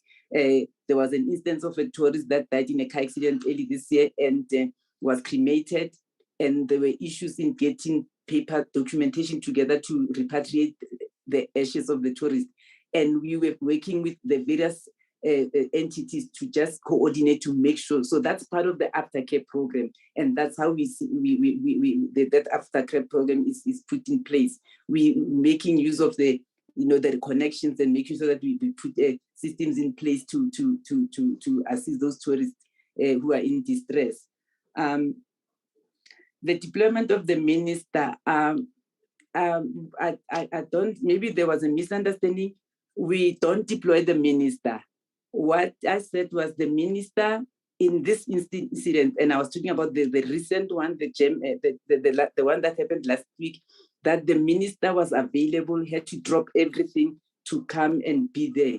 But I would imagine that we haven't had any major incidences like that in a long time, where that there's serious, where the tourist is murdered or whatever. In 2017, we had a bus attack in 4 ways where tourists were followed, and they were stripped of everything as they were coming into the country. Again, Minister Klasa then went and just met with them, offered some comfort and all of that. So normally it happens that if something major like that, it happens. And we would do that for domestic tourism. But in most instances, with the domestic tourists, most of them, because they are local, they know where to go to. You find that at times they don't even, go to call the provincial offices, or they'll go to the police, they'll go call family, they'll do this, and they are able to work amongst themselves as travelers to sort themselves out. But with international, it becomes, that's where the challenge is, because at the best of times, they don't have family around to assist them, and that's where we come in. There was an issue on the department engaging staff to ensure visibility in the areas with high incidences of crime. towards the end of my presentation, I spoke about the police reservists and what we are, as part of the work that we are doing with SAPS, and that already we have already sent information through SAPS that we got from SAPS, of course, to the provinces to look to guide them on how to request for call-up for police reservists for the provinces. And as much as we would want to have them everywhere, but our focus also will be on those provinces with high volumes of tourists and where there's high risks in terms of tourists being in distress or tourists being victims of crime. And we're targeting this for now for the festive season. It has budgetary constraints, and we need to look at how we work together. This indicate then that we look at how we work together between the department and provincial departments and provincial SAPs. But it is something that the visibility is something that we're working on. And I did allude to the fact that we've already issued information. In fact, as a department, we are just following up on provinces to see. Western Cape has already responded, but we are guiding them to also make sure that they involve their provincial SAPs, and then we can coordinate it working through the national SAPs too. And there was an issue on private initiatives that the department should look at working with the private sector. We are working with the private sector. When I started with the presentation, I spoke of the forum that we have, the National Tourism Safety Forum, and also indicated that the strategy that we are currently implementing, it's a product of the work that was done through that forum. And that forum comprises of your private sector organizations represented by the various associations. It is the department, it is SAPS, it is other sister departments. There's also non-tourism organization like your Business Against Crime, your SABRIC, the Banking Risk Association organization. So the structure is kind of like well represented. And this strategy that we're talking about was developed through that structure. We are also going to be looking at other means. Yesterday, we had a discussion internally with my boss, and we were just talking at how we can look at other things going forward. We would look at what other we've been having requests from your private sectors, private security companies wanting to work with us. It's things that we will discuss internally and look at how we can work with them to complement the work that SAPS is doing and that everybody's doing. But we are working, as a matter of fact, tomorrow, the Mpumalanga private sector, together with Mpumalanga Parks and Tourism Board, is having a workshop, again, looking at issues of tourist safety. We will be part of that workshop. I will be part of that workshop, presenting at that workshop, looking at what is it that we can do together as the private sector, as government, as province, as national, to just make sure that we mitigate the risks that tourists are exposed to. So we do work with the private sector, and we are never going to win this challenge if we can't do it alone. That's why our strategy is all about integrating the work and making sure that we are more coordinated. There was an issue on the tourism monitors and being capacitated on the safety side of things and be placed at areas with high crime potential. Yes, as indicated again, the program has been running for 2 years, and as we move on, we start looking at lessons learned from previous and try to improve. I did indicate that moving into the next phase, we are already working with SAPS. They've put a learning program together. That learning program is purely on safety and security, which will be, these young people will be trained on. And it's all about all aspects of safety and security, and it's specifically designed for them.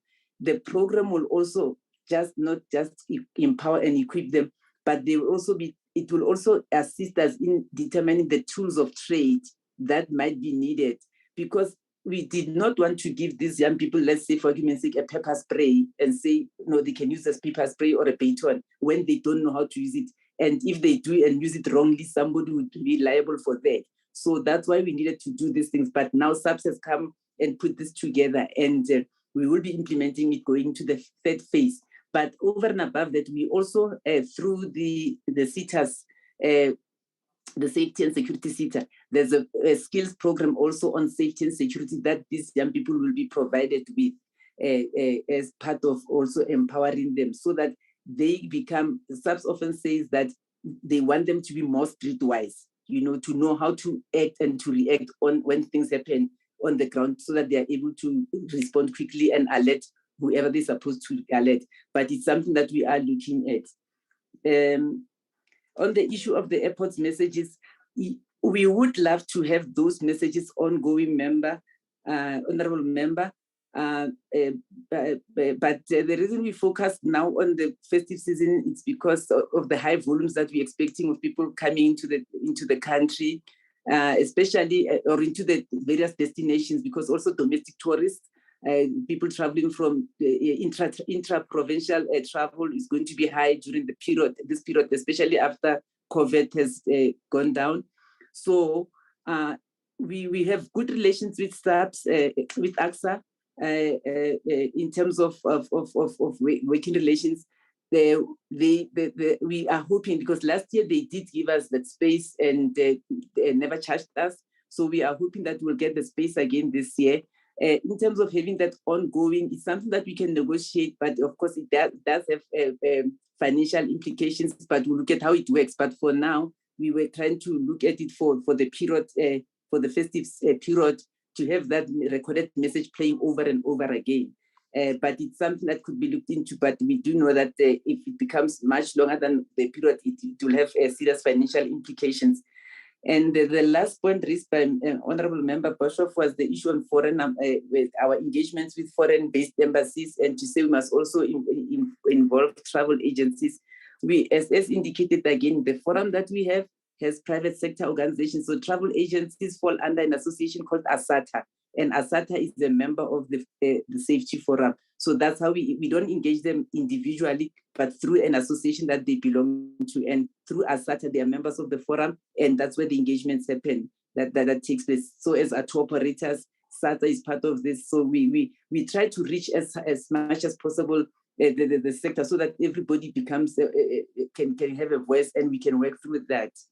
The other comments from Honorable Moimang was how we should project the messaging, and I agree with that, we also don't want to create send fear to the people to say, oh, you know, we are careful of how the awareness sessions we do, such that they don't create alarm. We don't become alarmists and scare people, but we also need to caution people to say, when you are in the destination, do this. It is done worldwide. That you just caution people and make them aware that, you know, when you go out, make sure that you go out at night, do this, don't do that, the do's and don'ts. So I do agree that, and again, incidences like the one that happened, it's an isolated one. It can happen anywhere in the world. We don't condone it, but we are saying we are doing something to make sure that our tourists are safe in the destination. I think the Honorable Moiman also spoke about the AXA and the timelines. They've been responding to our emails, so I'm hoping that before the end of this week they shall have come back, or in the coming week. But like I said, we have good relations with them, and I'm hopeful that they will. But should we encounter challenges, we will definitely solicit some help from members that can assist.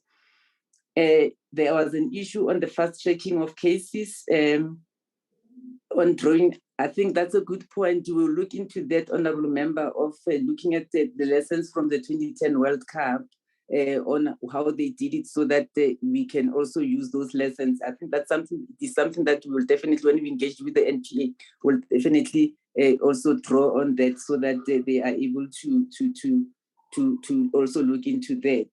And also, we do work with the Department of Justice, but we just need to make sure that the engagements are much even stronger than at the moment. They are the ones that refer us to the department, to the NPA, to work with them on the issues of cases. Honorable Matebola, on the issue of Limpopo. Limpopo is a very big part of this program. We are in Limpopo. We might not be having the tourism monitors currently, but we are working on that. They will be in Limpopo. We are engaging them. We are part of their safety forums. We are involved in most of the activities that they are part of.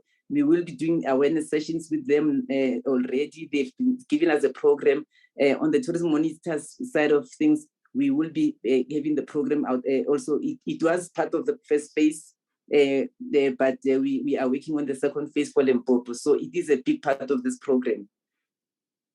I think there was an issue again on tourists in distress. I hope I've responded to, I've covered that, Honorable Matebula, as I was covering it for Honorable Boshoff on the services that we offer for tourists in distress, to say it's broader, you know.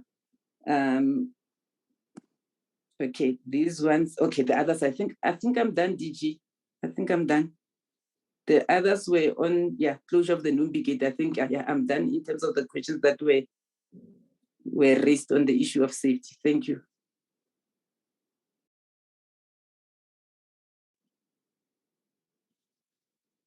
Thank you, Honorable Chairperson. I think the questions that were raised from our side, we responded to those.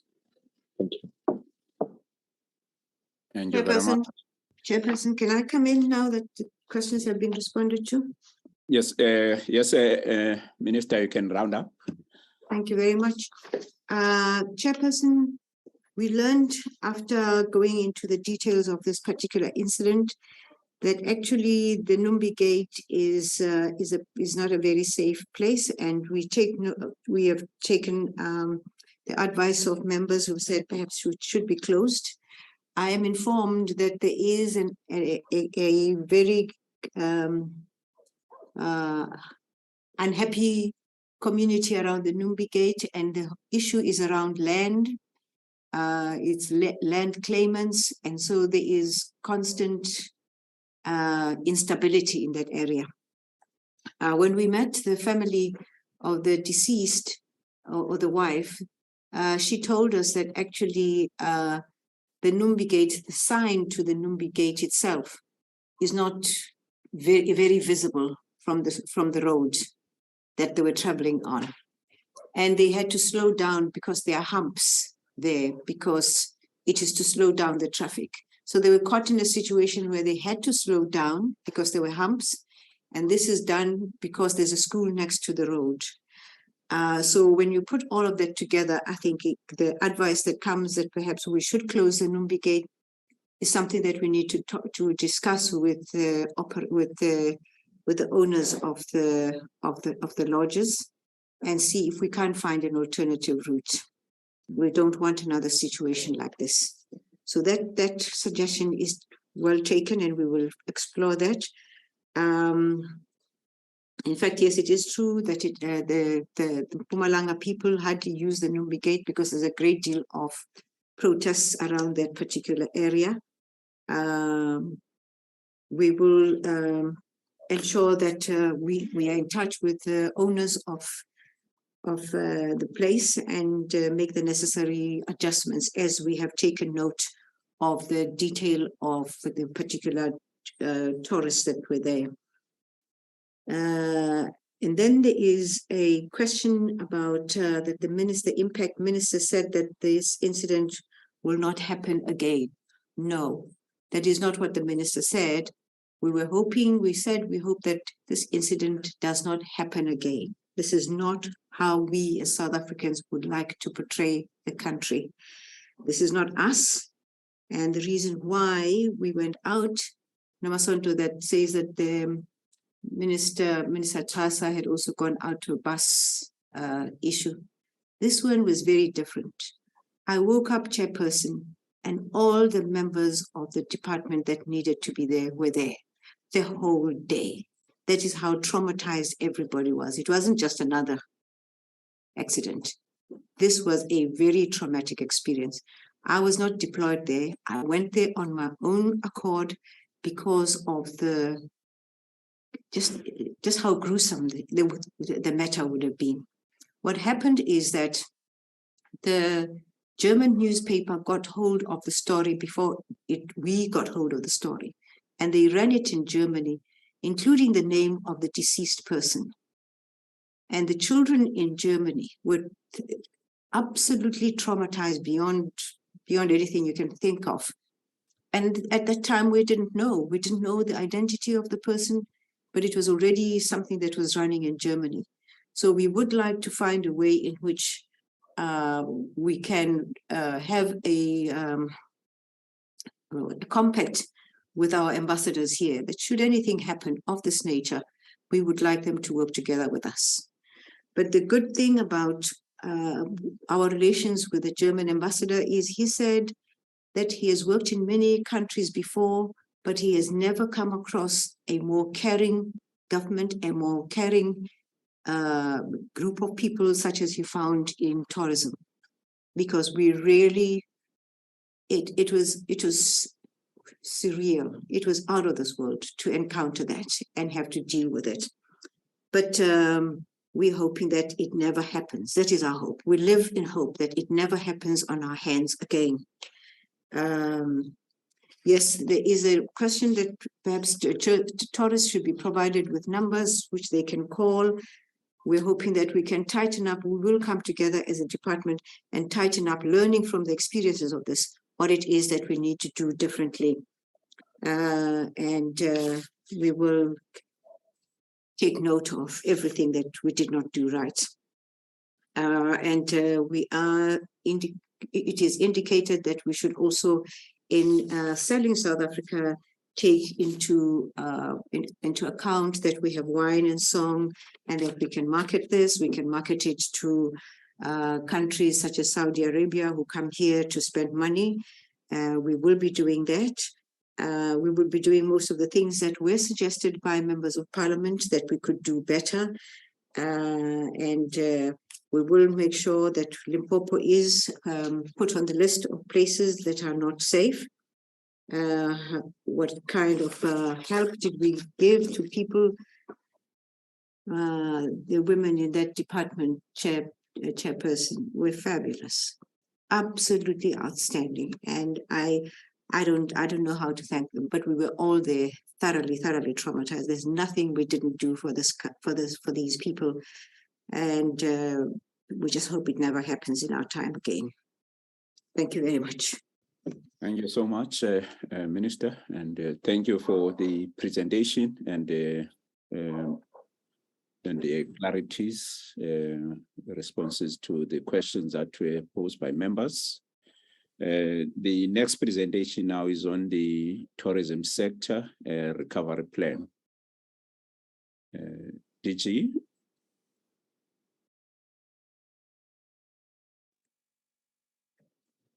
Thank you, Honorable Chairperson. Just wait for the presentation to proceed. Thank you very much. The next slide, Petro. Thank you.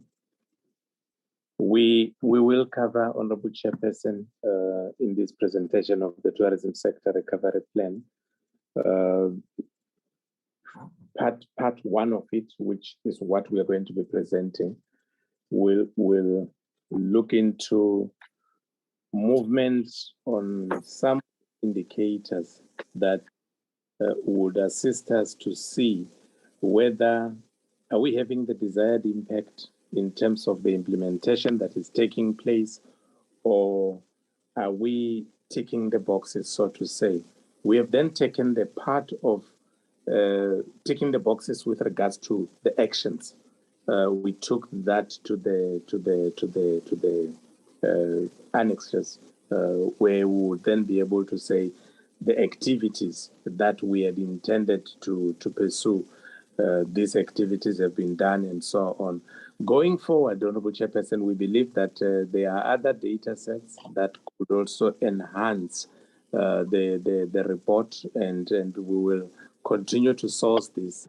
One of those, we were not able to get those as yet, but one of those would have been the UIF data in terms of seeing the return to work and also returning to the levels of wages that people were at pre the COVID-19 pandemic, and also data related to the building plans and so on that are actually being approved in the municipalities and so on. That data does get consolidated by Statistics South Africa. So an increase in stay units or decrease in stay units with regards to accommodation and so on. So those are some of the things that unfortunately we were not able to get that data for this particular round of reporting, but those will assist us as we go forward in terms of how best we can then be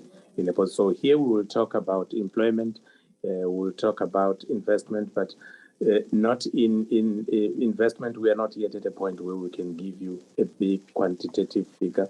Honorable Chairperson would know that we are highly reliant in terms of this particular indicator on what estimates come through from WGTC. But what we are just highlighting here is an indication of some of the things that came through within that particular period, and what is happening also in the aviation environment, and what is also happening with regards to the arrivals, tourist arrivals, and also accommodation as well as food and beverage spend. So we have highlighted these ones so that we are able to demonstrate whether there is some shift, some change that we are actually beginning to see. But the remainder of the presentation then would be focusing on the issues that I said. It's when we have said we are going to have a vaccine, and then we're able to take, yes, the vaccine.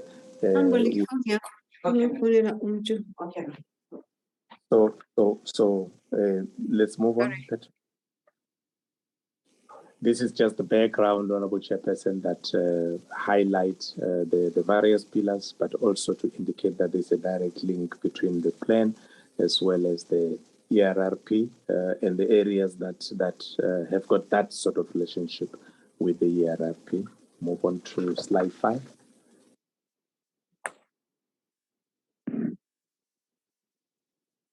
What is important also is to highlight the fact that the period of the implementation of this particular plan goes right up to 2023-24 financial year. So as we do plans year after year, both ourselves, South African tourism, and to an extent what is happening in the various provinces and so on, these aspects of the plan are actually taken into account. But also when we do the reporting, as the department, we are more in the integration of that particular report. Of course, we do bring in the aspect that relate also to what we do and what SAT would have done in terms of getting to the full report. But there's a lot of information that also comes from the various other departments and also other entities of government. So let's move on to slide 7.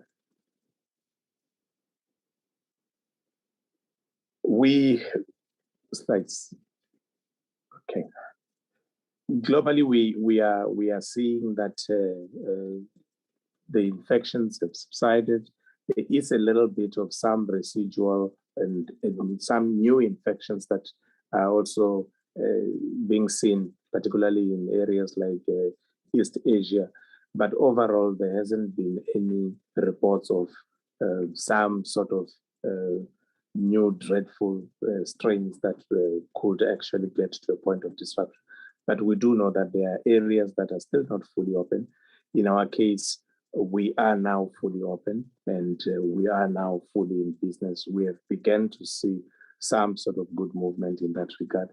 But of course, the overall environment is also affected not only by the COVID pandemic, but the other geopolitical issues and so on that would also add to aspects of inflationary pressures and so on. And those kinds of things would also be of impact to an extent in terms of the movement of tourists. Let's move on.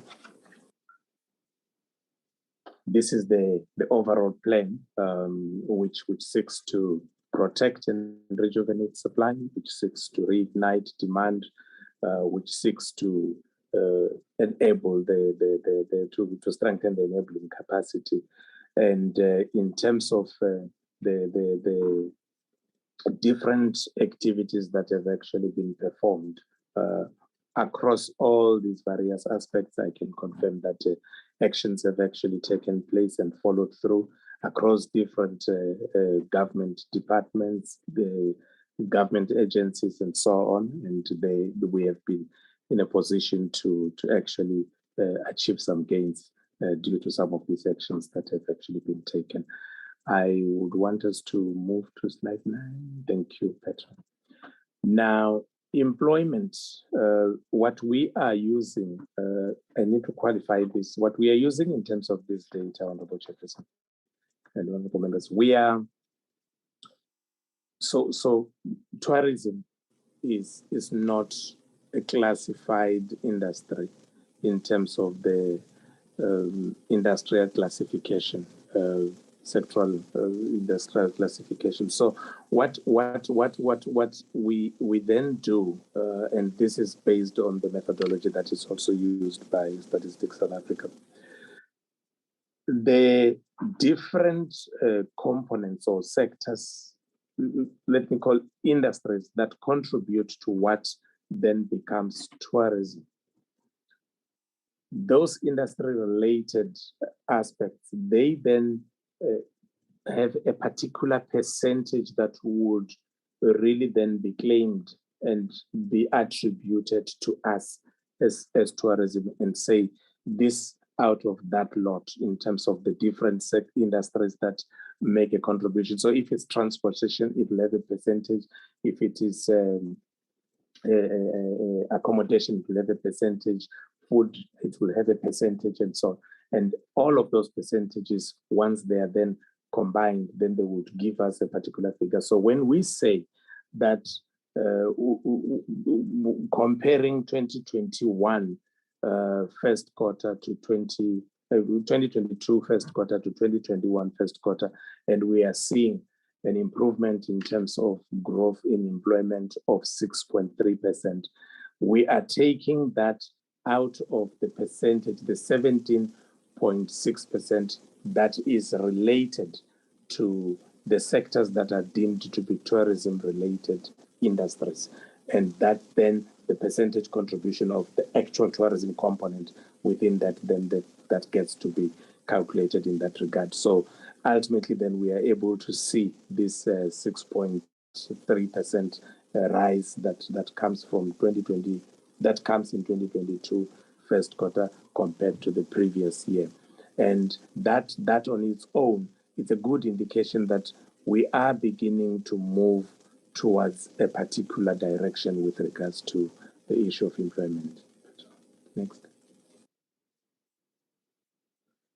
In this particular one, we are dealing with issues of investment. What we are highlighting are products that came on board, and we're not even reporting on some of the acquisitions, but largely products that came on board during the period of COVID, and which, when the COVID pandemic was gone, they were ready for actual operations. And we highlight some of them there, we specify them by names, and we also indicate where they are and so on. But here what we are trying to show is there is confidence in terms of investment into the sector, even after we had actually gone through that whole period of the pandemic. And in other instances, there is assets that actually exchanged hands with regards to those that were distressed. A part of the plan was that we would identify areas which, when we would identify areas which different products that are distressed, when those are identified and we had submissions that came through, there were those that subsequently then said, we will not necessarily need any support going forward in terms of making sure that we are packaging them for attracting investors into their properties and so on. And that is a sign on its own that there is recovery with regards to those. But when it comes to the ones that actually needed support, we then did provide that particular support so that they are ready to be taken to such platforms. What is pleasing is that those are are operational, and they would, going forward, then we would be in a position to also see whether they are actually operating at the level that they should be. Slide 11. Petra, thank you. On the issue of the performance of the subsectors, the specific industries that make various contribution. Accommodation, we are seeing that it continues to experience growth, albeit that the base is still low, but we are seeing that it is actually experiencing growth, and it is slowly moving out of the situation that we were in 2021-ish, and we are moving towards a better environment. Food and beverage, same thing as well. And here we are actually witnessing a bit of larger volumes with regards to the comparison from 2020 and 2021. And then as we move on to the airline industry, we are seeing that the volumes are increasing. Of course, we are experiencing some pressures also here, I must say, Honorable Chairperson, with regards to issues of demand. There seem to be, particularly this route here, there seem to be more demand, but it is placing, particularly the work that SAT has been doing with regards to making sure that we re-establish the routes, and of course working with the other stakeholders. AXA is also doing quite a lot of work to re-establish the routes, but also there's work that is being done to make sure that we build also new routes and so on. And let's move on.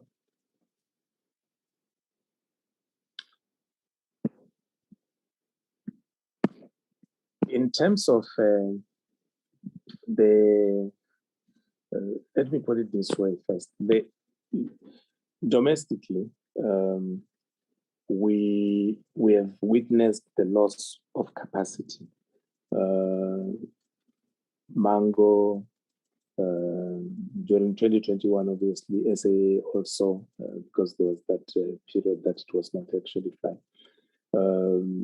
And also the recent situation with Come. And Come in particular, it was quite a huge dip in that at that time it was servicing approximately 40% of the market, and the 40% thereabout that it was actually servicing, the only one would say the only saving grace during that particular period was the fact that there was underutilization of existing capacity. And the underutilization of that existing capacity overall was about 25% or so. So that sort of like minimized the impact. But of course, in part, it was because of the environment that we were in. We are no longer in that particular environment. But what we are seeing is that if we look at the share of the seats that were available in 2019, there's sort of like a positive indication that we are starting to move a little bit to the better side, with the exception of Asia and Australasia. The others, we are beginning to see that they are above 50 across the board, most of which are actually above 60%. So that is something that is good. And if we are to look at year-on-year comparison of 2021 and 2022, we are also seeing that there's been significant positive movement in terms of capacity within that particular period. Let's move on. With regards to the tourist arrivals, of course, up to 2019, in 2020, we were still in the 2021-2020 comparison, and of course 2020 compared to 2019, we were still in deep trouble at that particular time. We are not necessarily completely at a point where we should be celebrating, if one could put it that way.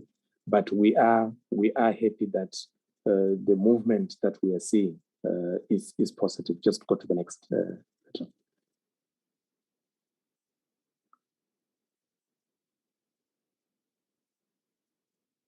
That's the same. Yeah. Thank you. So if you look at January to July 2022 and compare that same period to January to July 2021 and even January to July 2020, we are getting to performance that clearly indicates that we are now on a recovery, albeit that we are recovering from a very, very low base because we really had to rebase. And now where we are is a situation where we believe that if we build on these gains, we can actually then get to a better recovery as we approach 2024. This is just to show the arrivals by region and so on. We can move. Thank you. The indication in terms of the passenger recovery rate, 2022-2023 financial year, we are using just the data, and this is largely from AXA, just the data for April as well as the data for May.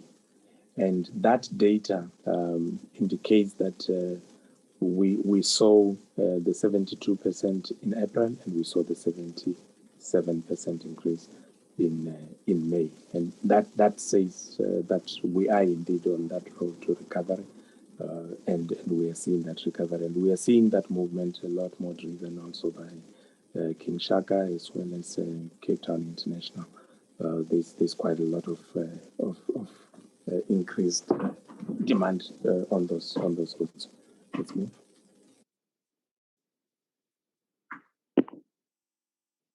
And I'm trying to just enlarge the slide. I'm sorry, Chairperson. The screen is a little bit. Right, I've got it now.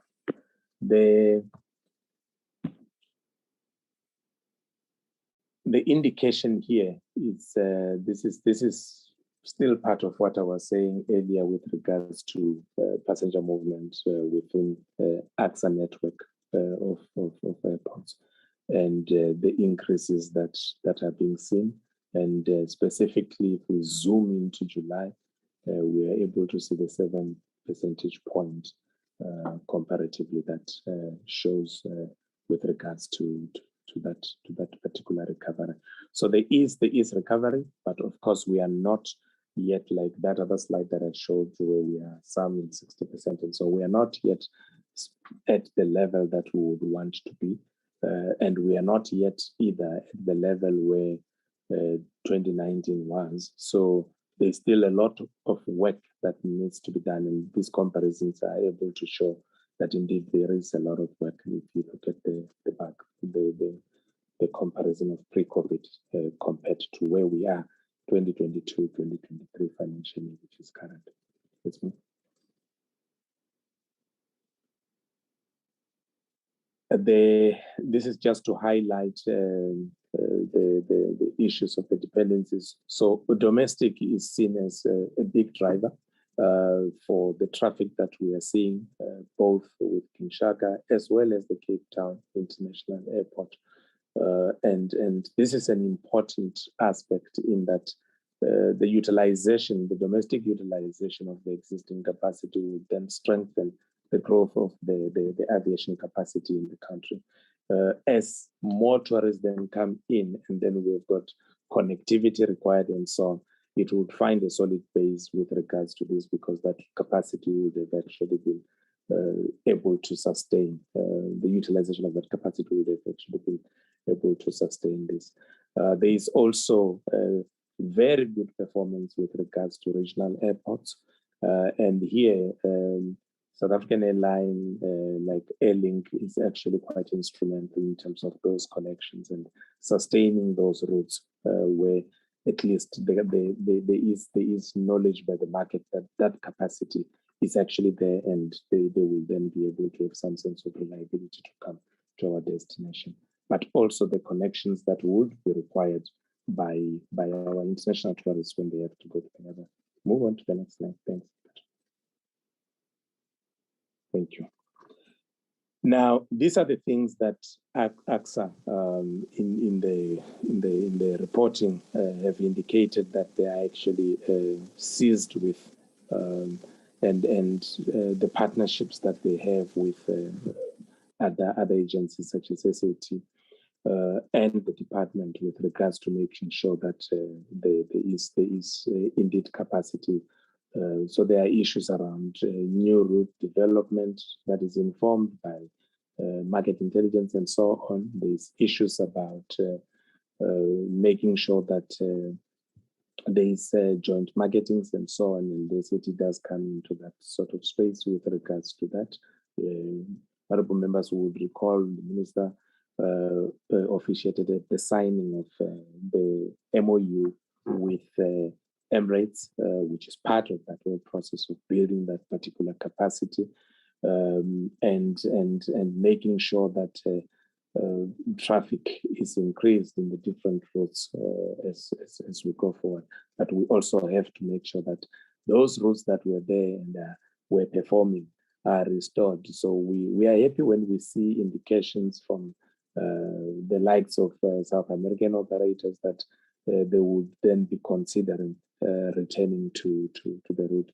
And we would love to see the return of the East Asian, particularly, well, specifically, we would love to see the return of operations on the China route and so on. And we look forward to that time when that full opening actually takes place. Let's move on.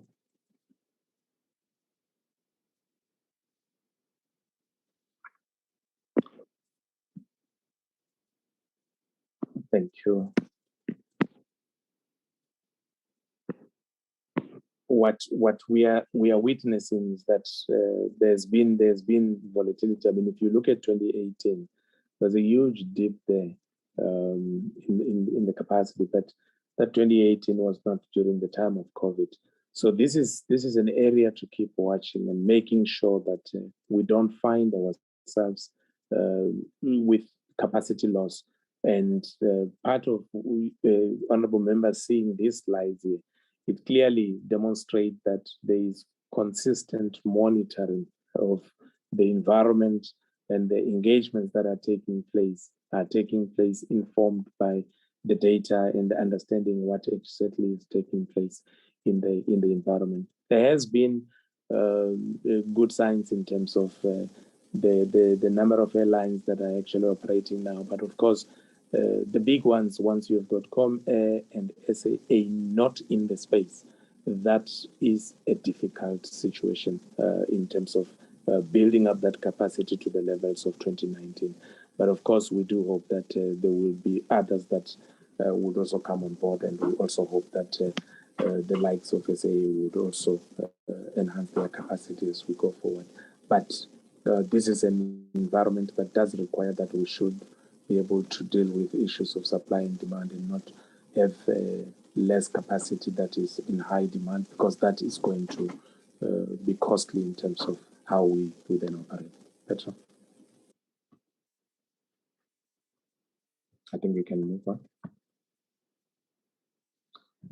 These slides are just giving an indication of the contribution that is made by the different airports across the network of AXA in particular, but also it points to where are we having the largest volume of tourists and so on. So if you look at the total capacity in the country in terms of where does the volume come from and so on, Johannesburg would constitute about 75% of all these passengers that we talk about. And Cape Town would also then come in and constitute about 21%. King Shaka would constitute about 4%. And Kruger and Mpumalanga would then constitute 1%. And we go on, just Petra, go to the rest. We go on and we also indicate all the other airports. But what is important that we should also highlight is what we were saying, that both Cape Town and King Shaka are also instrumental in terms of driving the domestic capacity as of now. And that is something that I think we would then be able to build upon. And of course, it does relate to the fact that they are matured destinations in terms of aviation as such in the country. Let's move on. Can move on. I think it's still the same. It's still the same. It's just that it's different provinces and so on that we're highlighting. This is the detail that I have highlighted earlier with regards to accommodation. I had indicated that there was an upward movement. If you go to the next slide, Petra.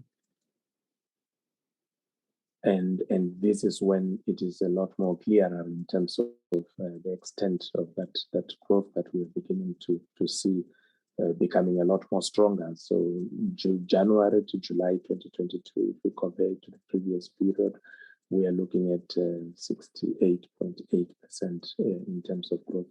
So that begins to say there is definitely a recovery also in this space of accommodation. And we believe that as we see more and more events being hosted, and also the commitment that government made when the tourism sector recovery plan was being approved, that government consumption would somewhat be reinstated so that we can actually be in a position going forward to ensure that that becomes part of some sort of, let me call it some sort of a stimulus. So we see people coming back. Today we had a portfolio committee meeting, which was physical here. So those movements are actually getting restored. And albeit slowly, but government is also making use of venues and so on, and that also is beginning to also bring about an extent of that recovery. Let's move on. Food and beverage. This is 2021. Let's go to 2022. So if we look at move on. Thank you. If we look at January to July 2022, and then we compare to the previous periods, we can see the first, January to July 2021. This is when people are just coming from a period where we're buying takeaways only or deliveries and all those kinds of things, and suddenly things actually open up, and people are also able to take a drink sitting down and so on. So when those things actually came in, there was a change, and then this has actually brought about a whole different performance altogether. But there are factors here. There are some few factors here. And we don't necessarily have the data as yet, but whether electricity challenges, for instance, would have an impact on movement of people to restaurants when they are not able to cook in their homes and so on. Whether we are also going to see a decline. So that could be positive, but whether we are also going to see a decline that is caused by the fact that the inputs are so high, and these high inputs could lead to a situation where affordability becomes a bit of an issue, and that might actually have a negative impact ultimately in terms of that particular growth. We are still pleased with what we are seeing in terms of the growth and so on. We are looking forward to the festive season, and we are hoping that we are actually going to have a much better results of the full year. Let's move on. So this is just to conclude all the things that we're saying. Overall, I do need to indicate that we are seeing improvement. We are seeing that the indicators are looking up. There's a positive movement across the different indicators that we have tracked, whether it is with regards to issues of supply and even with regards to issues of demand. So which means all these activities that we have put in place, push for the reopening, the campaigns that were launched in the market, the domestic campaign that was launched, and all that, we are seeing that all of this is actually yielding positive results and taking us to a positive direction. And this will continuously watch. Of course, the brand itself is sensitive.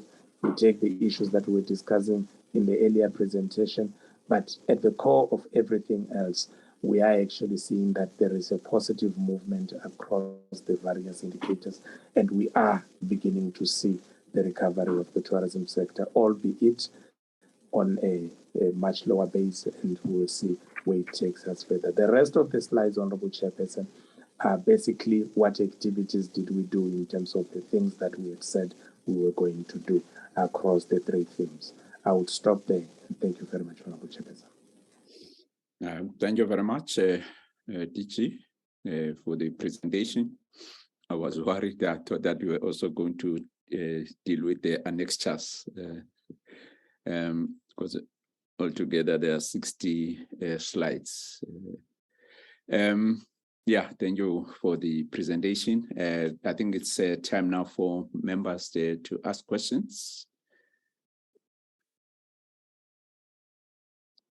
Honorable Boshoff, any other hands? You can go ahead. Honorable Moimang will follow. Honorable Boshoff. Thank you very much, Chair, and thank you for the presentation. Well done. Honorable DG, 10 projects have been identified as being in distress. Can you give us some more information on where these projects are, which provinces, what type of tourism industry is it, and what support was given? And then with regard to domestic flights that are so few and far between, we as members of parliament know how difficult it is to get down to Cape Town if you don't make reservations about a month in advance. How is that impacting on the domestic tourism, and especially in light of the price increases? Because you can pay up to 3,000-4,000 Rand for a single flight. And for a normal domestic passenger, that is exceptionally steep. And then, oh yes, and then with regard to the shortage of fuel at the Cape Town International Airport, is that still a bone of contention? If you do know, I know it's not part and parcel of your portfolio, but if there are fuel shortages, how does that impact on tourism? And then are you able to indicate the percentage of medical tourists that visit South Africa? Thank you very much, Chair. Thank you very much, Honorable Boshoff. Honorable Moima. Thank you, Chair. Let me also appreciate the presentation as led by the DG. The slide that deals with the conclusion the bullet point number 2 reflects that of the more 40 tasks identified, only one, namely norms and standards gazetted and published, has been fully achieved, meaning that 39. Others might be partially achieved, others might not have been achieved at all. Maybe if if the DG can just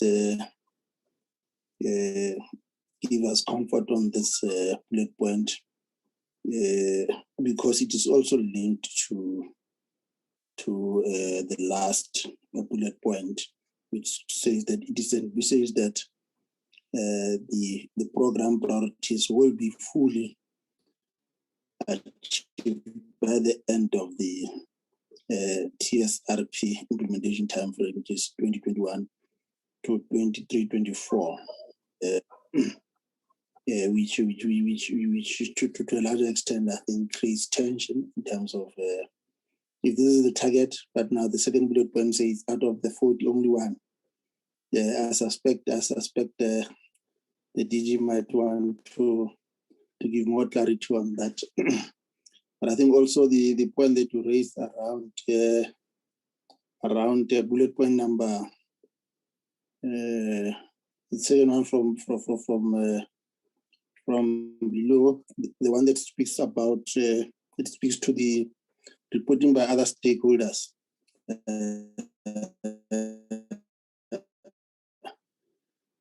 Particularly provinces not reporting. It put us in a disadvantage. The nature of this institution, we put more emphasis on provinces and local government. Therefore, it might be important that I think this issue of reporting must be brought to the attention of the MECs in your forum of MINMEC, because I believe that's where areas of this nature are usually hammered. I think that is important, Chair, because it will be important. It would have assisted us in terms of getting a sense around the contribution that each of those provinces are making in terms of ensuring that this program succeeds, particularly given the interface between the department and provinces. We would want to get a sense in terms of all the other two spheres also making a contribution in terms of ensuring that we have sustainable tourism, and also ensuring that the tourism sector is turned around. This is quite critical, Chair, because one would want to get a sense in terms of is there any other source of funding, whether it is a donor that is directed towards sustainable tourism and cultural tourism, because I believe when you talk about township and rural and village tourism, definitely there will be initiatives that can also contribute in terms of turning around. I believe that the reporting on the other 39 tasks would have put us in a much more better position to understand this. But more than that,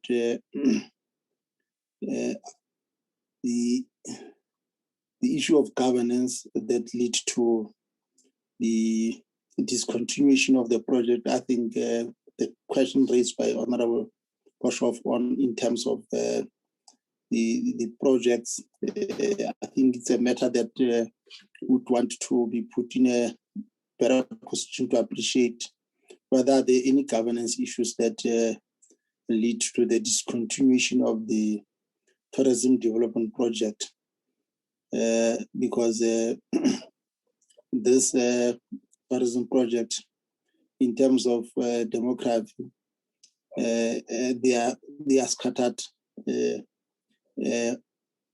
also to areas that in terms of disadvantage, whether it is rural provinces, that's where you'll find most of the geographic inequalities, particularly in rural and urban inequalities.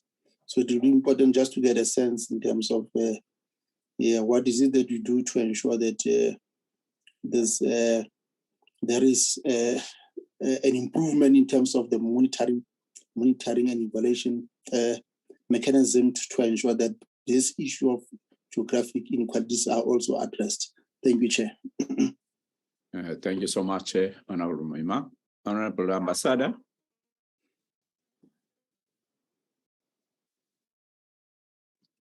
Yes, Chairperson. Thank you very much, Chairperson. Chairperson, a question to the DG. Are we harmonizing throughout SADC for tourism so that when we look at the tourism infrastructure and the build in infrastructure and also the advertising, that we look at advertising a SADC product and not only a South African product, so that we can look at game parks that across the border and look at it in that fashion. Thank you very much. Thank you so much, Honorable Ambassador Dango. I just want to find out, I don't know if there are any other questions from other members, but I just wanted to check, there's a slide that talks about projects that were in distress. To what extent is the suspension of the TF having an impact on those distressed products, but also if there is any update with regard to whether that suspension has now been lifted, because if it's not, it is definitely also affecting the one transformation, but also secondly, the recovery of the tourism sector. The other question I want to ask relate to the South African owned airliners. I'm not quite sure whether it was a good strategy to allow them to collapse. I know there were a strain on the fiscus, but I want to check whether we did an analysis whilst there were a strain on the fiscus. Did we look at the contribution that they were making in the tourism industry and compare in terms of rand value what their contribution was in the tourism sector vis-a-vis the strain that they have on the fiscus. Because I think there was a statement that was made by COSATU, for example, at some stage, that some of the airliners are state-owned in other countries.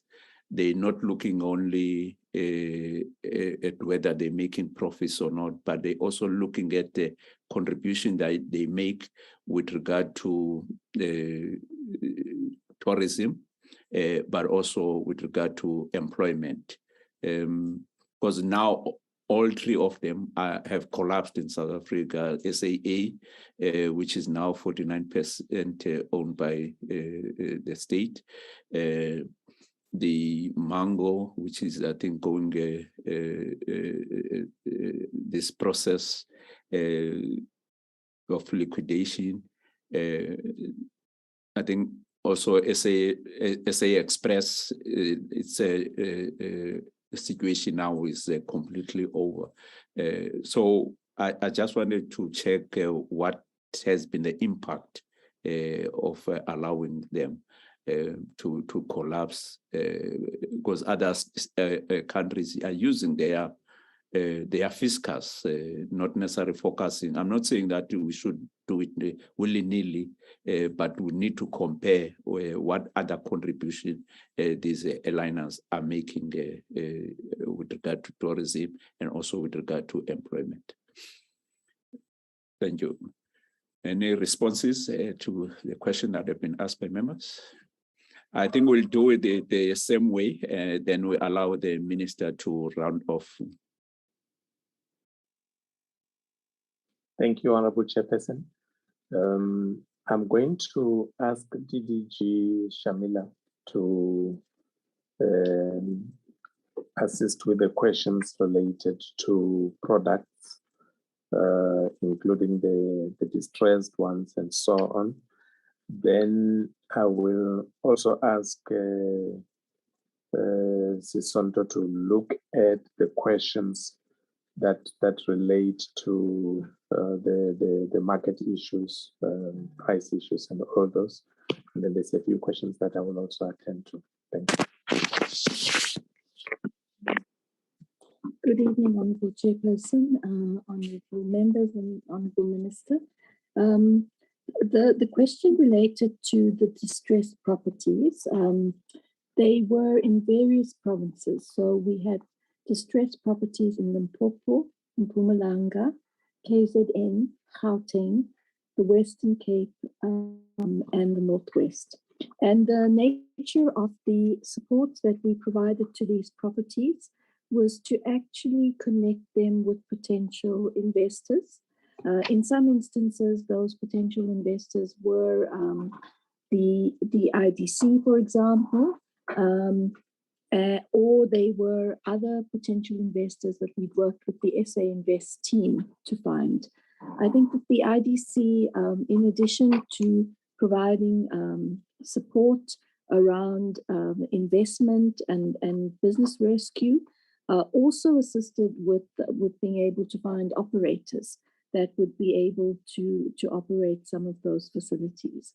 So in terms of the process that we follow when we actually get a request, honourable members, we actually go on site to visit the specific property. We also then ask the owners of the property to provide us with the documentation that they are able to provide us with. And then we actually connect the owners of the property with the development funding institutes or potential investors. And in all of the work that we do, we work very closely with the DTIC team, Invest SA in particular, to be able to do those issues. With regards to the question of where these properties were, it is correct, with the exception of perhaps the Gauteng property, that most of these properties are in areas that you would classify as being rural. And in all the instances, the 10 instances, I think we were able to successfully then assist property owners either with recovery of their business if that's what they desired to do, or with actually assisting them to find an operator who could work with them. DG, was that covered the question around products? Yes, it would. It would.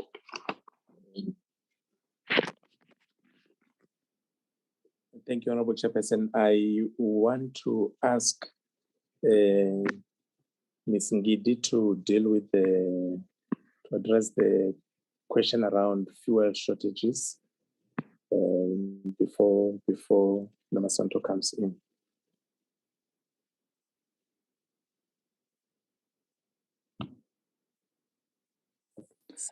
Thank you, DG, honourable members and Minister. The knowledge at our disposal is that the issue has now largely been resolved. That's what we know from our AXA reports. It was, of course, a problem, but at least it did not end up leading to the cancellation of flights. It was, of course, a strain on airlines at the time in terms of the uncertainty, and in very few cases, airlines, in fact, had to refuel in Joburg as opposed to Cape Town. But the situation has stabilized. And that's what we know at the moment. I don't know if I may, DG, also address the issue of only one target being completed as at now. The story, in fact, is a lot more promising than that. We apologize for that choice of wording there. The reason it's only the norms and standards that are reflected as green in the report is that they lend themselves to a once-off event that then gets completed. So when the norms were completed and gazetted, that project could be ticked off as complete. Whereas the rest of the activities are in fact continuing activities. But you will see, in fact, that there's progress on all of them, not just progress, but adequate progress, except for the fund, the rollout of the fund that the Honorable Chair also referred to, that could not be implemented, that we were to implement in collaboration with CIFA. But the rest of the activities are very much on track. And in respect of all the three pillars as well as the enablers. And the comment about completion is because next year, 2023-24, is the final year for implementing the recovery plan. So those continuing activities will then be concluded during the financial year. Thank you, Chair.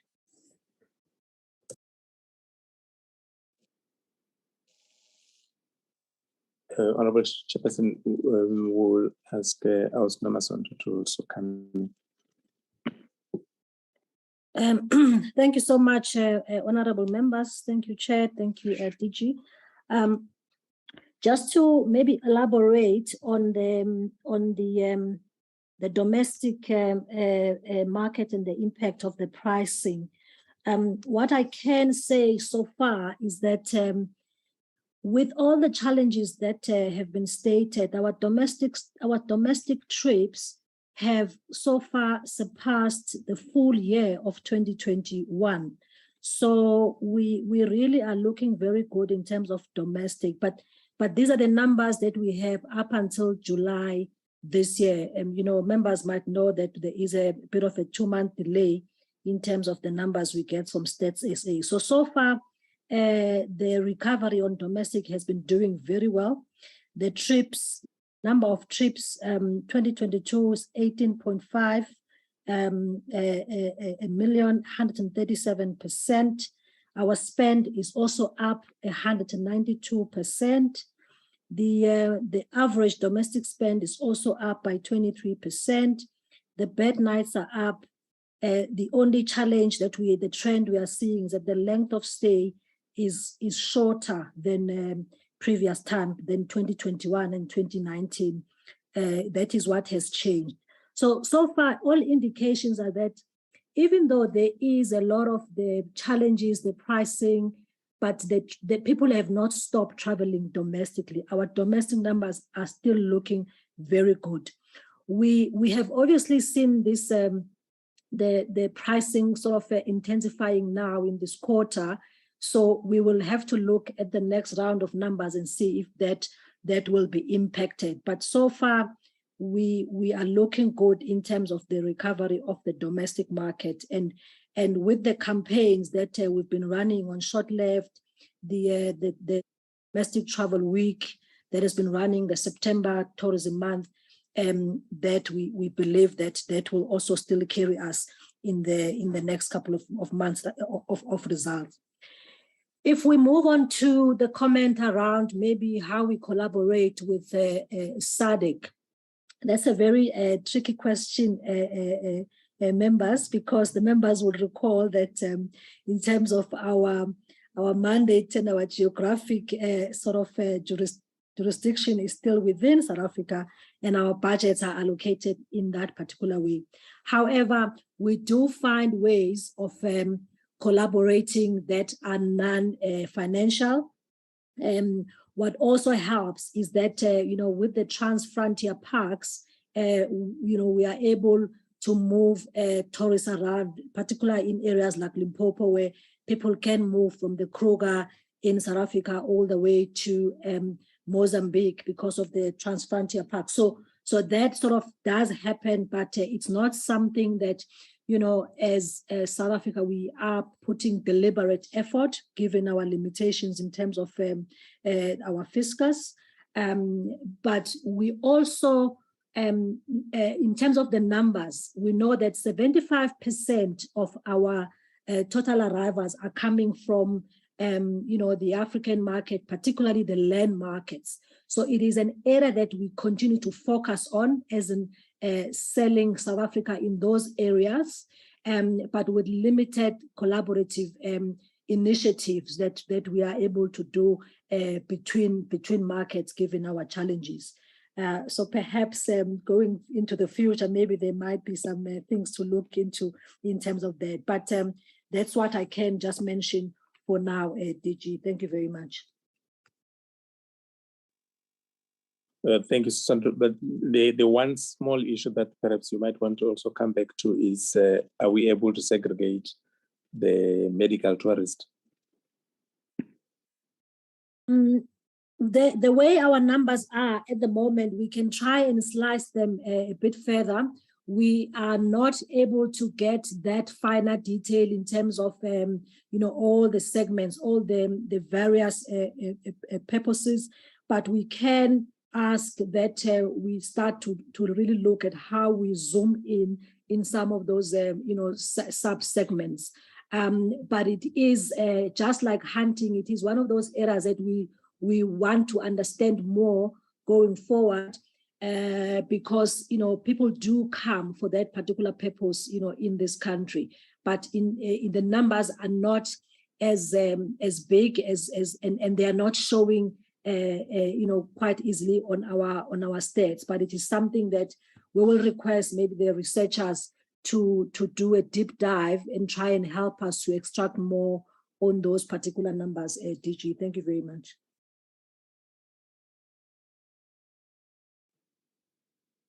Thank you. Honorable Chairperson,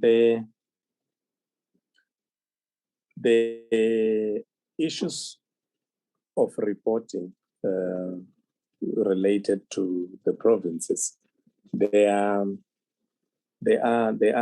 reported to the MECs. The min-max are held, and these min-max are largely done almost like in the composition of the select committee, in that it's a small business, DTIC, tourism, and when we do presentation of the tourism sector recovery plan, we are able then to also make an indication of where we're experiencing challenges and so on. So that is done, and we also at a technical level ensure that the HODs are also made aware of some of those challenges that we are experiencing. So we do bring it into the intergovernmental framework in that regard. The issue pertaining to cultural heritage products, upkeep, as well as new products and so on, they are part of the broader plan in terms of the strategy. But resource-wise, we do have a very small budget as a department.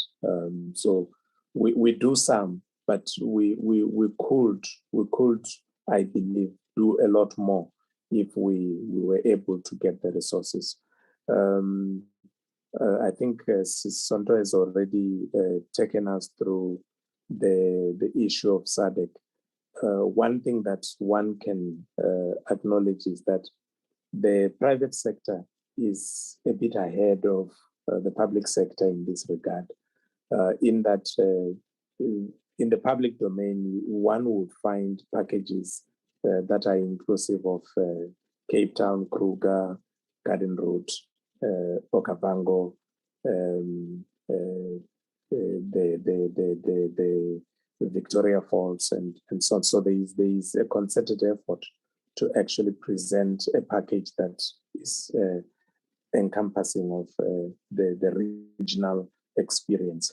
And that is something that on the side of SADC, there is a new plan that has been put together to say the development of products, other issues such as standardization in terms of harmonization of certain standards across the boundaries and so on.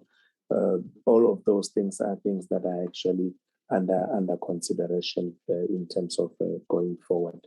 And I would also add that what the colleagues at SAT do in terms of Africa Travel Indaba, which presents an integrated, highly integrated product on a platform like Indaba, which then enables the international buyers, inbound buyers, and so on, to be able to show that this is what is available within not just even SADC, but within the continent, does go a long way in terms of that level of integratedness and so on. So those are some of the things that at the moment are happening, but there's a lot more that one would want to believe that will come from the implementation of the SADC tourism plan, the new SADC tourism plan that has been put in place. And on the aspects of the Tourism Equity Fund, we are still at a point where we are awaiting the lawyers to give us an opinion, and that opinion will then give us a proper way forward. So the status remains what it is at the moment, and I would leave that one there. But yes, indeed, it does affect in instances where you've got distressed properties, distressed products and attractions and so on, that do qualify to apply for such types of resources in terms of acquiring, in terms of whatever new participation in the product from an ownership point of view and so on. That could have actually gone a long way in terms of alleviation of some of that. The last point, Honorable Chairperson, was in relation to whether we have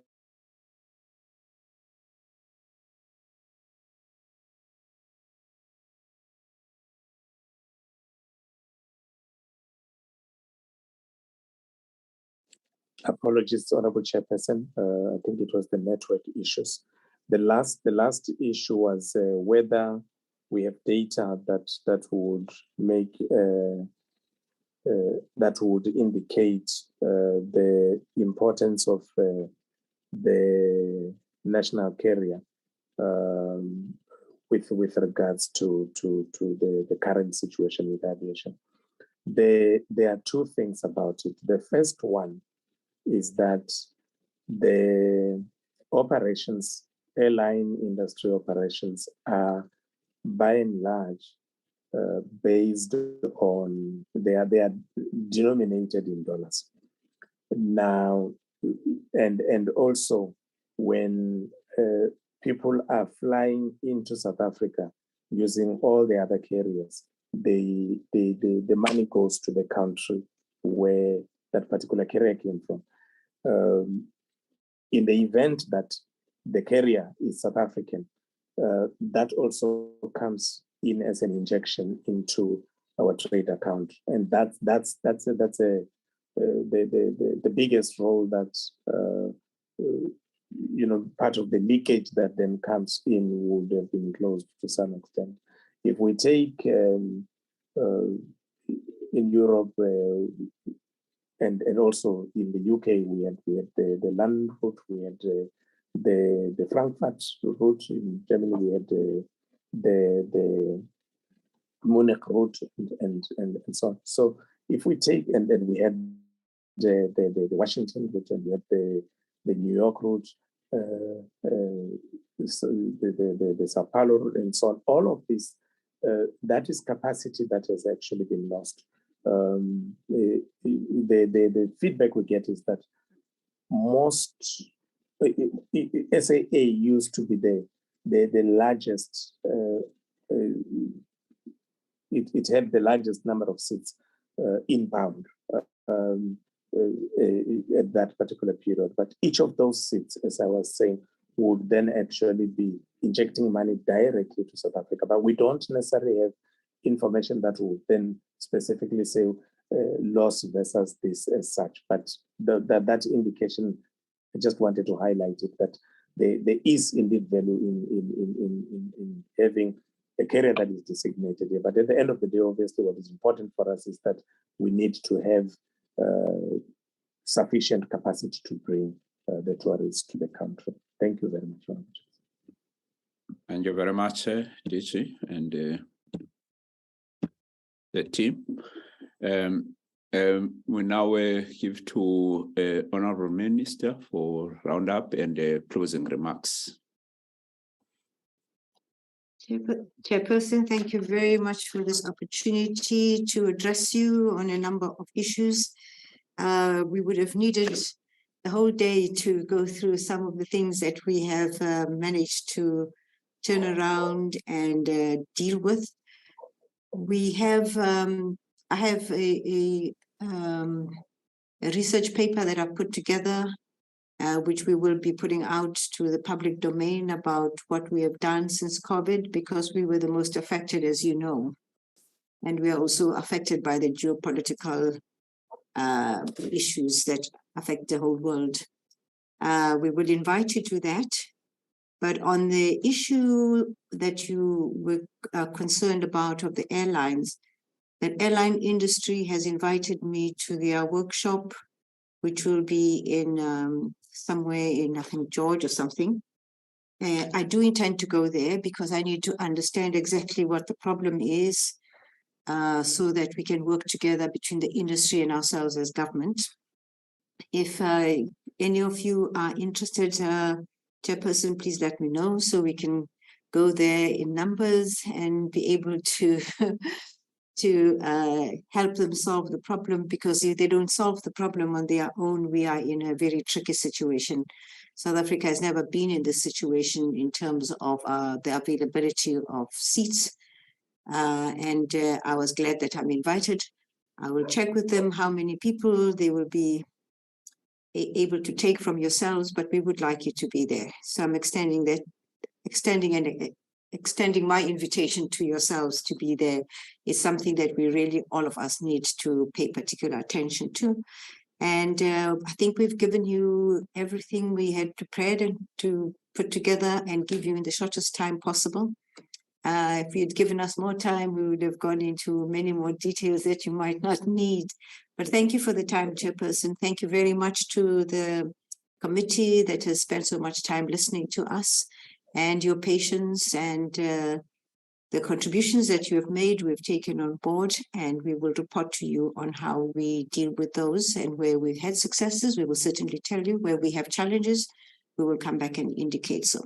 Thank you, Chairperson. Thank you very much, Honorable Minister, for attending our meetings and the presentation that we have received.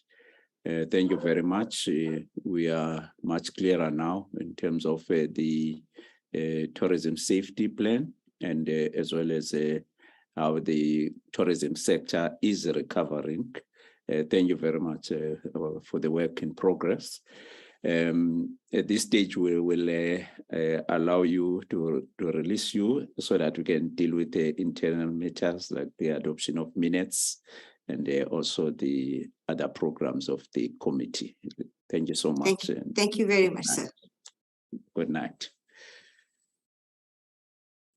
Honorable members, let's, I'll suggest that we start perhaps with the issue that was raised by Honorable Boshoff and interacted with the committee secretary with regard to the meetings in person in Parliament. Ms. Matia, if you can respond to the issue that I Yes. referred to you. Yes, Chair. Thank you, Chair, and thank you, members. As soon as I received that message from the chairperson, I actually contacted the committee secretary, my colleague, who's the committee secretary for the Select Committee on COCTA, just to find out how they went about it and how they were able to make it possible for their committee. So he indicated to me that that was a directive from the chairperson. However, following engagement with our committee management, it was indicated that it's going to be incredibly challenging because there are still very limited venues for hybrid sittings within Parliament. And in fact, they were planning to schedule physical meetings, if possible, in 2023, following an assessment, which still needs to be done. So that's the feedback I got from my colleague from the Select Committee on COCTA chairperson. Thank you very much. I think the other challenge, honorable members, is that the Tuesdays, it's a matter that we've been raising. We think that perhaps our whips should be taking it up. The fact that we only having our committee meetings in the evenings, it's creating a problem. Even if we were to have enough venues in Parliament so that we can meet in person, the challenge would be that if then we have this ministerial briefing that start at 10 and finish, say, around 4, it would mean at this time we would be still in Parliament, and members would have also have challenges of transport and that. So I think it's a matter that our whips, Honorable Dango and other whips, should follow up. I've tried and given up because if you look at the NCOP program, every Tuesday, almost there will be ministerial briefings, meaning that our committee meetings will be possible after 4, and we will be finishing around this time every Tuesday. Yeah, so I just wanted to indicate that even if we were to have more venues in Parliament, the fact that there are these ministerial briefing, it would also affect our participation. So we will wait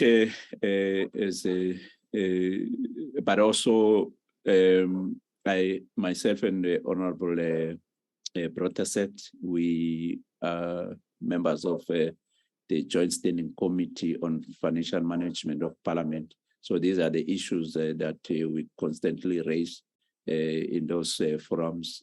On this Friday, we'll be also having a Joint Standing Committee meeting. It's an issue that we will also perhaps follow up the issue of the venues for committees. But then once that is sorted, then we'll have to have a discussion ourselves then as a committee as to whether we should have the meetings in person, even after the plenary sessions that take place from 10. That will be the discussion once the issue of venues have been sorted out. Right.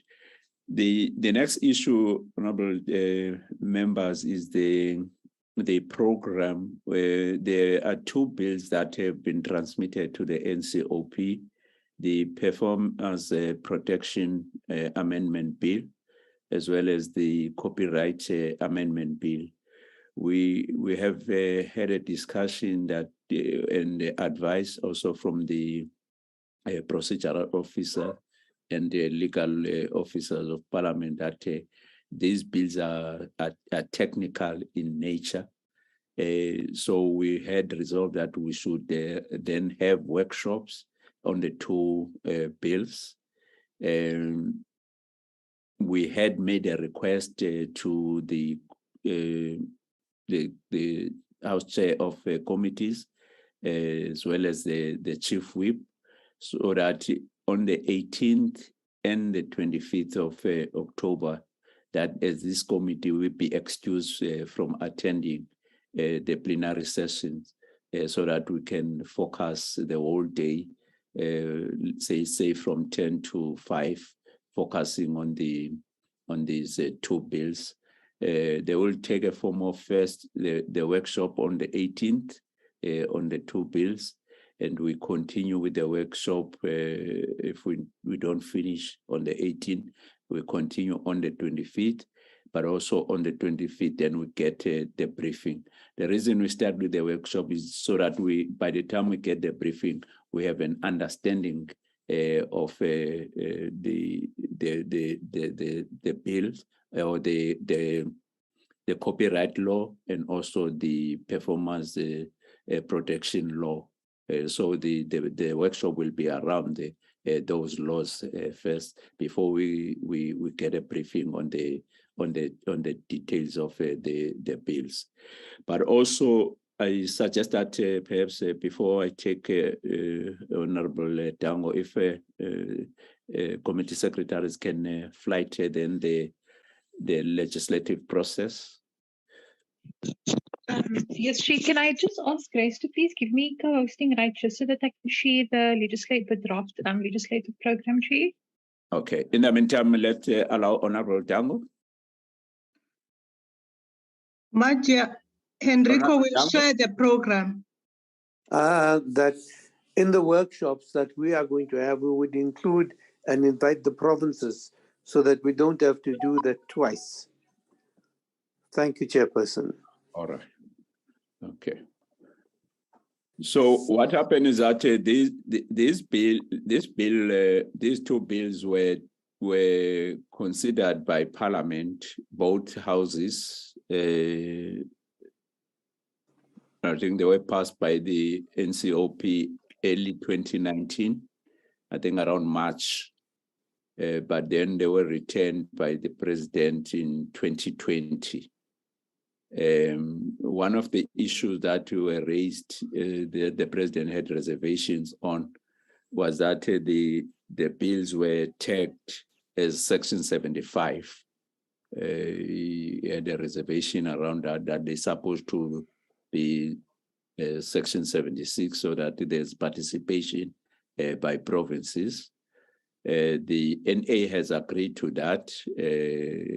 These bills have now been tagged as Section 76, meaning that as NCOP will have to brief the provinces, the legislatures on these bills. But unlike the NA is bound to only focus on the areas that were deferred to it by the president.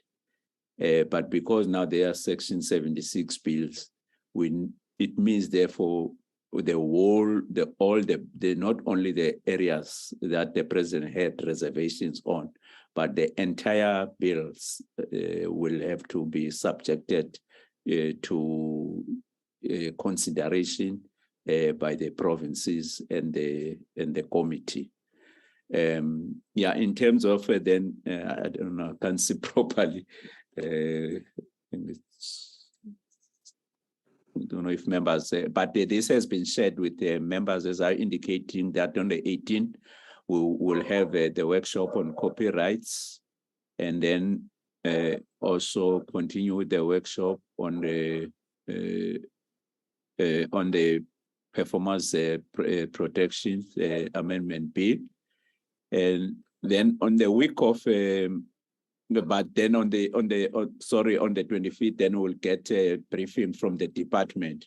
The workshop we have invited experts around these laws, professors and doctors, won't necessarily be dealing with the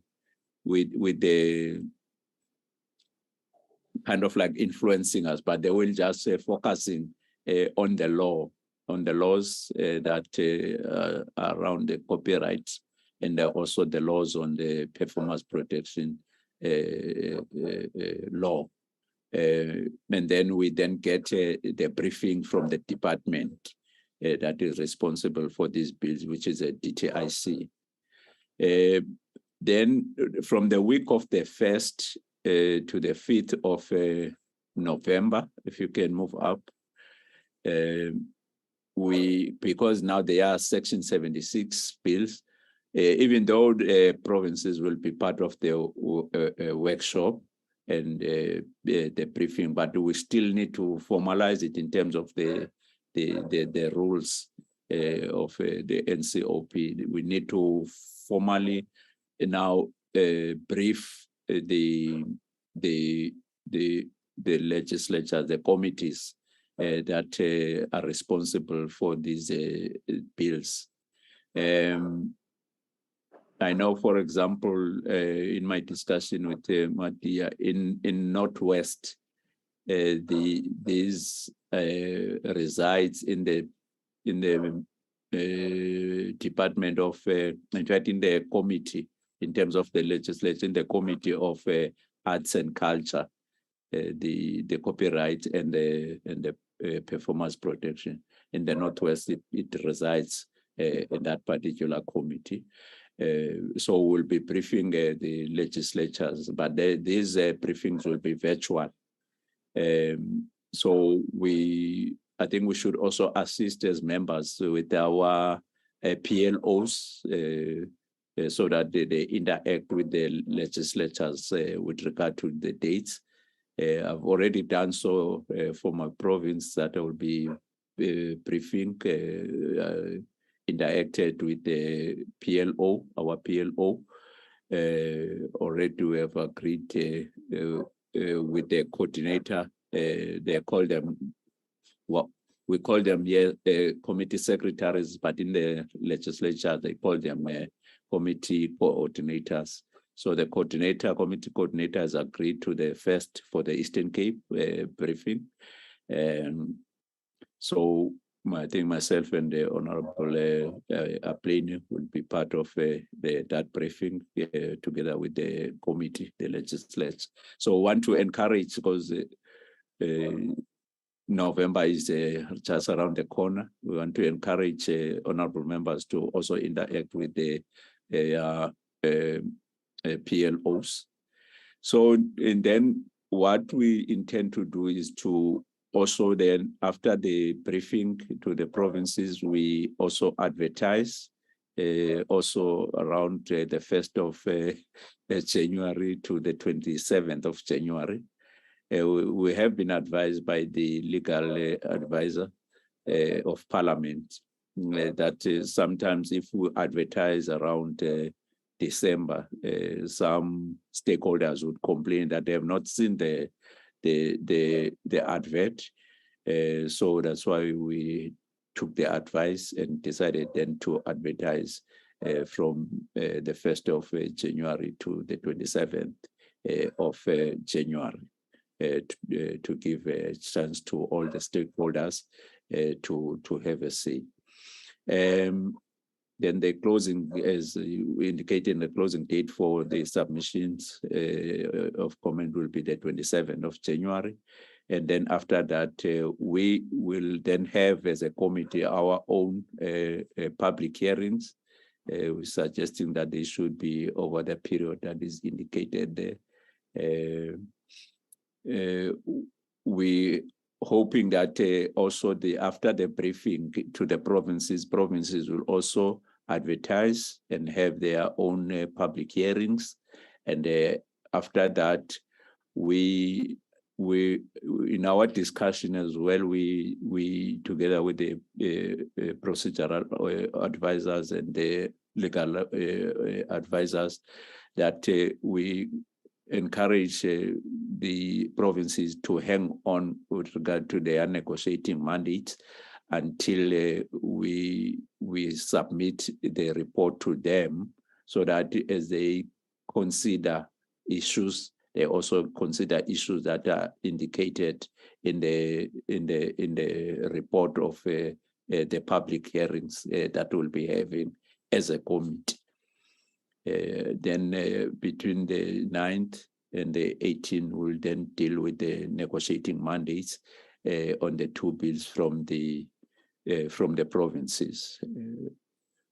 We hope to then have the final mandates around the 23rd of May 2023. And if you can move up, please. That the last point. Yeah. So that is a process that honorable members we're going to be embarking upon as from the 18th of October. That's it. I don't know if there are any comments, honorable members.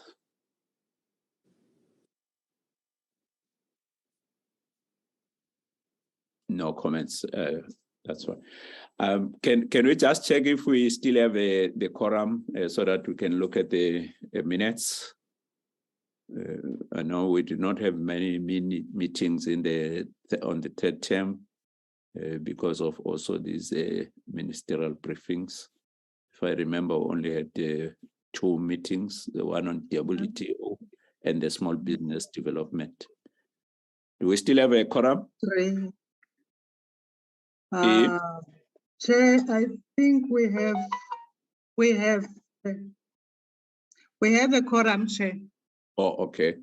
Can we? I don't know how many sets of minutes we have. If you can indicate. We have 3 sets of minutes. Can we also adopt the program, please, Chair? Okay.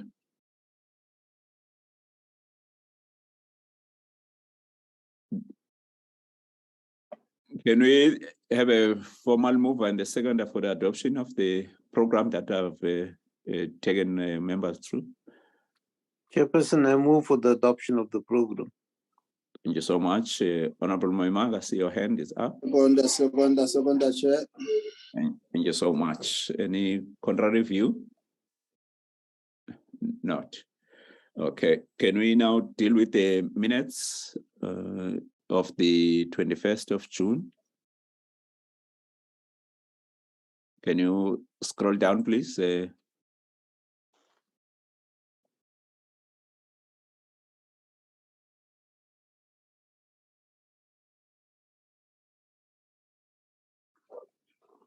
Chairperson, I may be the only person, but I can't see the minutes. I can just see a circle scrolling around that says Enrico.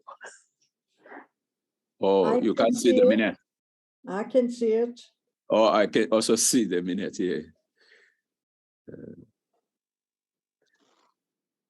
I shall then be led by you and Honorable Boshoff.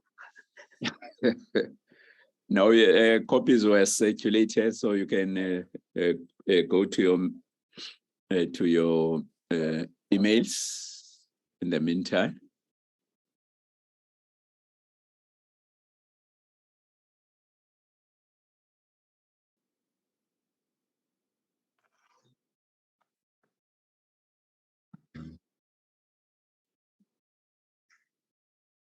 Oh, I remember this when we're dealing with the projects.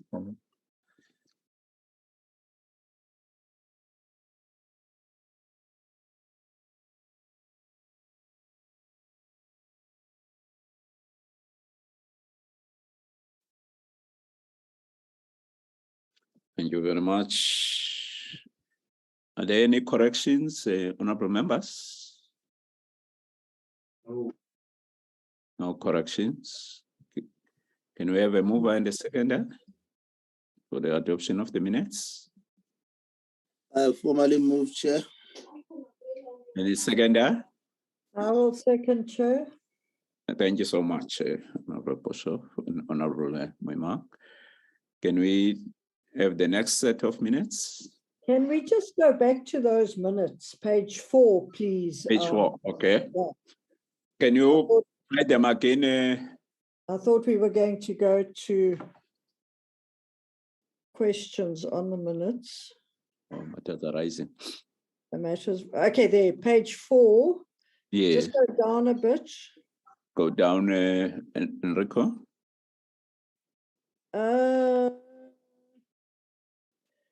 Where did I see it? Weren't we meant to get, is this the 21st of June? Weren't we meant to get an update on the projects? If I remember correctly, the department responded, the steering committee is comprised entity, the professional department, the steering meet regularly as required. On what stage the project is. The steering committee meets regularly as required, depending on what stage the project is in. We need to get an update on these projects. Chair, please. Okay. No, we'll find a space to perhaps invite the department again to update us on the projects. Perhaps maybe what we could do, I don't know if we could find space for the report on the annual report, basically, as they were indicating that we were reporting to the portfolio committee on the annual report. That will definitely entail this project because it's part of a program, I think program 3 of the department's APP.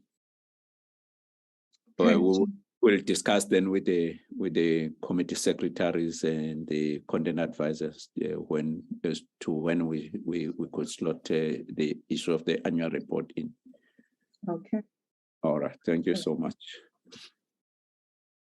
Can we get another? Yes. Enrico.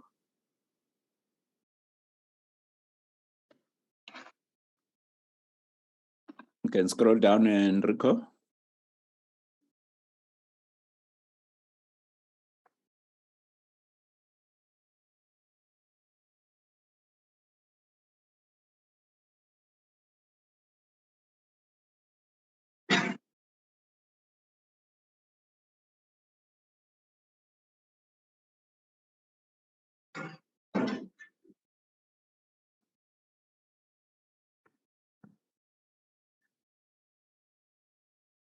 Sure, it's a short and sweet.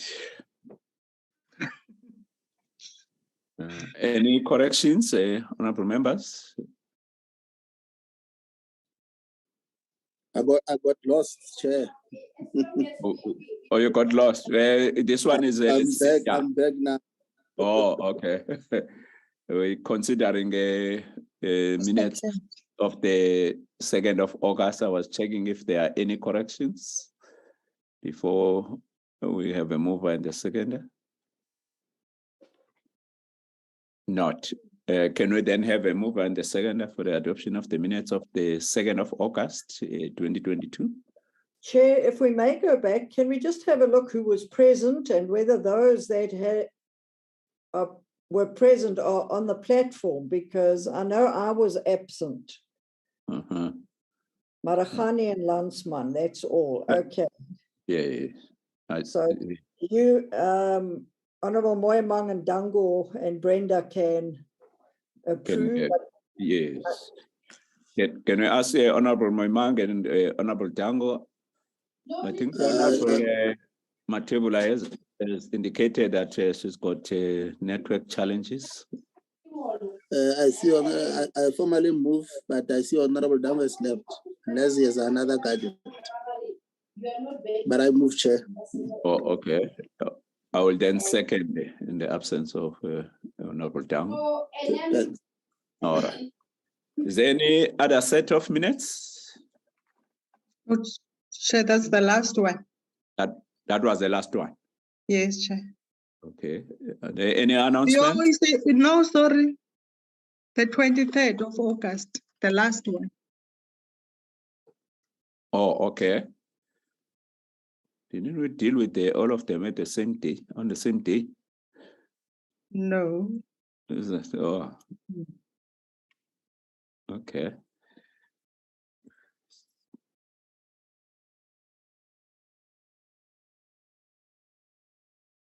Yeah, I remember you were saying that we had 3 sets. So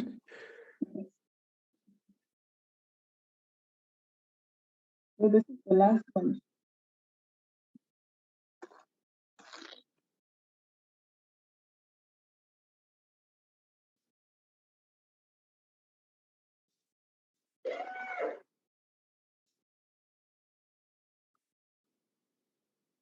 I think that we dealt with the SIF and CEDA on the same day.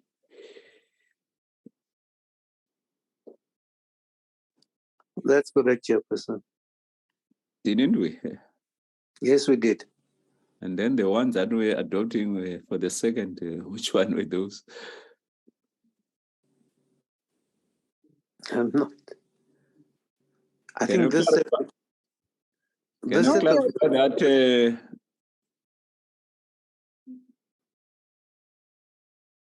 This is the 20. This is the 20. We didn't do the minutes last term. We didn't do this set of minutes. No, I understand about the minutes, but I don't remember us meeting CEDA twice.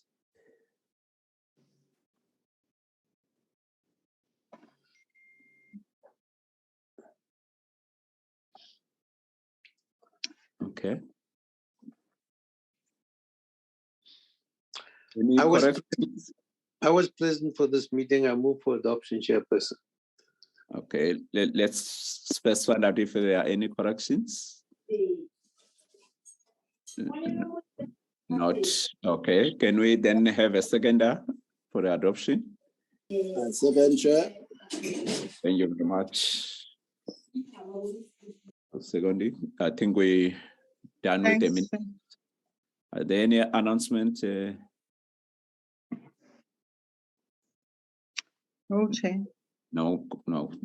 Okay, let me take this opportunity then to thank honorable members for attending the meeting and also for your participation. As I was indicating that we'll meet again now in the workshop on the 18th, and again on the 25th. Thank you very much, honorable members, and the meeting is adjourned. Good night. Nothing next week. Next week is the 18th. Oh, of course, yes. Goodness gracious me, I'm losing time. And it's my birthday. Yeah, and it's my birthday. I wish it was in person so that you can bring me cake. No, that's your duty, Chair. You've got to. No, but I will be in person in Parliament. So if I see you there, then I'll buy you a cake. Remember that they're witnesses as well. Yeah, no, I'll be in person because the network at Acacia Park is a problem. Yes. So yeah, I have the problem tonight. I'll also be in Parliament physically next week. So then I can buy cake there. All right.